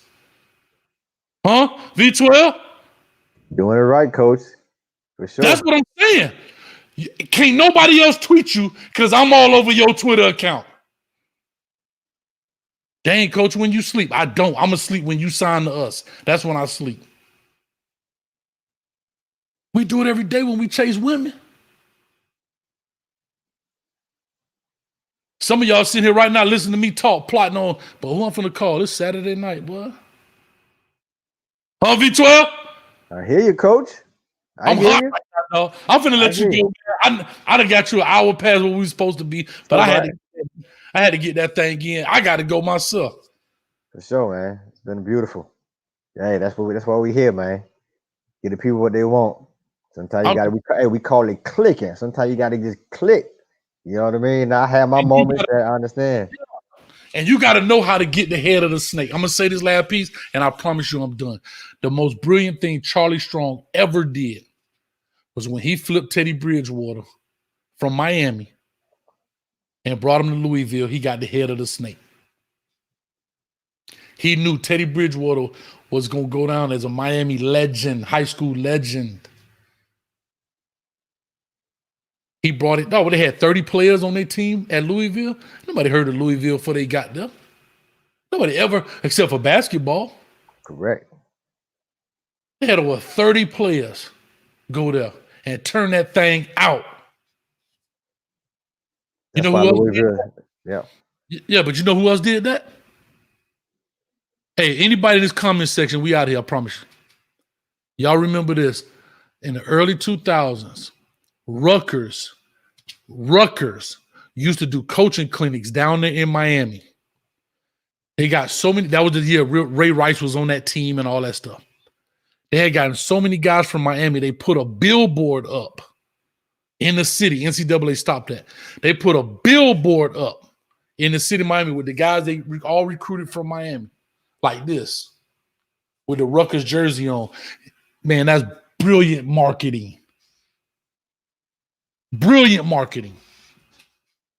When you think Rutgers was, man, they was balling. Nah, they wasn't no national championship team, but they wasn't the same Rutgers either.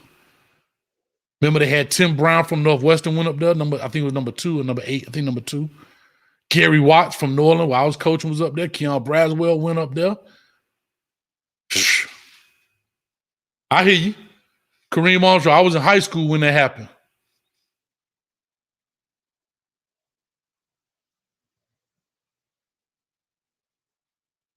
I'm done, V12. I love you to death, dog, for hanging. This is what I was talking about earlier about Manny. If his relationship with Blake Baker like that, his dog will hold on to him. Now, if I was doing something wrong, my dog say, shut up and get off of here, man. Now, hey, listen, like I said, we know what it is. And listen, listen, I'm with you. You speaking the truth. Hey, listen, y'all, I'm going to tell y'all this. What we going to do, and and this is 100% true. One day, and maybe sooner than later, we gonna write the University of Miami, and we calling for Coach Hayes to get one of them Ed Reed type jobs. I need Coach Hayes to get a job. He can do the same thing Ed Reed is doing. Put my dog. Come on now, put my dog there. Okay, we need him there because that's what we need. We need that passion. We need that intellect and that ability to, what do you call it, coach? WRE these kids. And it's not all about numbers. Let's get back to basics. Evaluating. And sometimes The kid may be a 3-star, but got at the heart of a 5-star. Give me that play any day, coach. Give me that play any day. A Santana Moss, probably been a 3-star, but with the heart of a 5-star any day. That's how I feel, coach. I appreciate it, man. And you're right. Yeah. It's just about evaluating talent, dog. It's about just understanding movement. You know, it's bruh. It's an art to it. Don't get me wrong. It's an art to it. You know what I mean? It's just like Custom Auto saw that enticing. You know what I mean? It's just knowing, but you got to make sure you know what you're looking at, dog. Correct. Real quick before I get out of here, Brian Brown says his WRE be on point for real. And that's the truth. I thank you, man. I am going to start back. Our WREs are coming up. Not this week, it'll be the following week. What I'm actually doing is doing some recaps on some 2021s who actually had their senior films out now. So I'm doing recaps on those guys just to see what their senior film looked like. And then in February, right, we're going to start 2022 WREs of all these guys moving forward. We're still going to do some stuff here. We still gonna do some stuff here this year and everything else, man. But it's big. Real quick, we almost at the 10,000 subscriber mark. Let's get to that. My anniversary date on this channel is April 4th. I gotta hit 10,000 before April 4th. It got to hit 10,000. Let me pull it up real quick before we get out of here. Pulling it up now. Hold on. I think we were at 7,400 last time I looked. We get at 10,000 before April 4th. Well, ain't nothing want to work when you're trying to get up out of here. Here we go. We're at 7,445 right now. So I appreciate that. So real quick, man, that was great, man. For all y'all crazy out here. I love it. V12, Grayson Flowers said, Coach Hayes to the U. Send me to the U. Let's go, baby. We need it. Send me to but that's what we missing. We missing. Listen, you heard what you said? North Dade, Carroll City, we missing that. We need that. You know what I mean? Let's go. Coach Hayes to the U. And we're going to sign it. Let's do it. And we flooding Blake James. We need to take a look at Coach. Bottom line. That's how I feel about it. I don't know what you could. Hey, listen. We need a turnaround.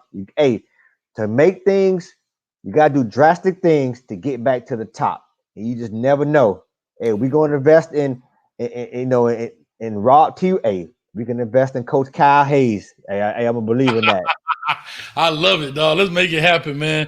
Y'all boy, 86U family. I'm calling for Coach Hayes to be the next HC at Miami right now. I hear you, man. I appreciate that, man. 305 Cambridge said, Coach, we need you at Jackson. I actually coached at Jackson, man. He was there. Yeah, 09 to 2012, I went to FIU, but I appreciate it, man. But guys, thank y'all so much. I hate getting off of here because I love it, man. But we got to get out of here, man. We got to get out of here. We're going to bring up some more. We're going to do some more things. But don't forget, hit the button now. Hit the subscribe button. Hit the notification bell. You don't want to miss the very informative national championship pre- and post-game coverage. We're going to make it happen, man. And for all y'all out there, for my family, my youth family and everybody, I appreciate you. I thank you. I love you. And we're going to be out of here. V12. Without anything else, to make sure I cut everything off because this stuff be tripping sometime, man. It's been fun, Coach, again, man. To talk to the people, man, to get the people's perspective and see their comments is always a pleasure, bro. Like I said, man, I enjoy doing it, hanging out, talking about these Canes, and we look forward to the show coming up on Monday. I'm gonna check that out as well. That's the big game, and we'll see what happens. Yeah, man, and we're gonna fire little Timmy high court. Hey, let's fire poor little Timmy, dog. You know what I'm saying? But anyway, we're going to get up out of here. Let me do this, man. We right at the perfect mark. I said perfect mark. We actually an hour late, but I'm loving it. But we out of here. And like I said, hit that subscribe button. Check us out. Also, these things are on Spotify. You can check it out on the podcast. The same one. I just take them, upload them there. So if you're working out, you're driving, you can listen to them and so forth. Hey, I think you owe one more King shout out. It's a couple of cats did a super chat that you got to shout them out. A couple of them. Yeah, you got one more King shout out for the couple of cats at the top. I forgot their name, but they came through. So you got to give them. They had some super chats that you were talking. It was like at least two of them. Get them boys shout out. I forgot their name. Yeah. They got It got pushed out today. All right, well, it's all good. We're going. But guess what? For those that gave it up, I'm so sorry. I apologize. Our coach. Yeah, coach was hot, but I got you. Hey, that's why. Hey, Batman need Robin sometime, man. So I make sure I get y'all props, man. So for those right now, I'm gonna just give you a shout out right now. I apologize to. I'll go back and look through it later when it's done. Make sure I give you a shout out. But for you guys.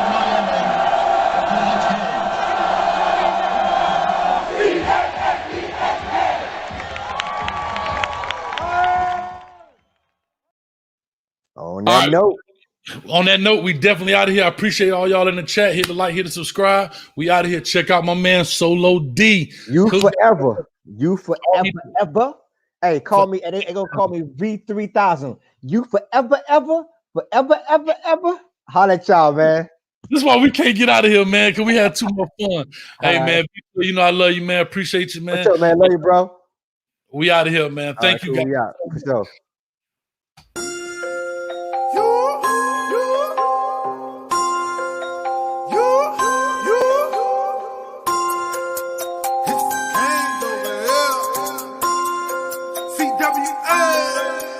Gang gang, gang gang, gang gang, gang gang, gang gang, gang gang, gang gang, gang gang. You see him in orange and green? That's gang gang. You ready for Storm 18? That's gang gang. Gang gang, gang gang, gang gang, gang gang, gang gang, gang gang, gang gang, gang gang. You see him in orange and green? That's gang gang. You ready for Storm 18? That's gang gang. Rep since a juvenile, I be where they throwing up using crowds. You know how that school get down, not taking no L's, we ain't losing now. Don't get it confused right now, I represent making these music sounds. They play me when they study in their dorm room, request me an Uber now. I be screaming gang gang, across the world they be screaming out the same thing. We first to arrive and last to leave, we feeling a sense of capacity. You know I won't change while you asking me, be throwing this youth to the casket deep. Be all on the field like Sebastian B. Rockin' Canes well, I'm a fashion freak. Look, I be staying live on pipe down. Ass down life, it's a lifestyle. Ain't like the other schools, don't confuse us. We the only ones that really throw the you up. But Canes fam turned up where you find me. Hit hard like I seen it go to Shanti. Try to reach a Manny Diaz, they remind me that them Canes right back in they prime. Screaming out. Gang gang, gang gang, gang gang, gang gang, gang gang, gang gang, gang gang. You see him in orange and green? That's gang gang. You ready for Storm 18? That's gang gang. Gang gang, gang gang, gang gang, gang gang, gang gang, gang gang, gang gang, gang gang. You see him in orange and green? That's gang gang. You ready for Storm 18? That's gang gang. That's gang gang. That's gang gang. So low, so low, so low, deep. So low, so low, so low, deep.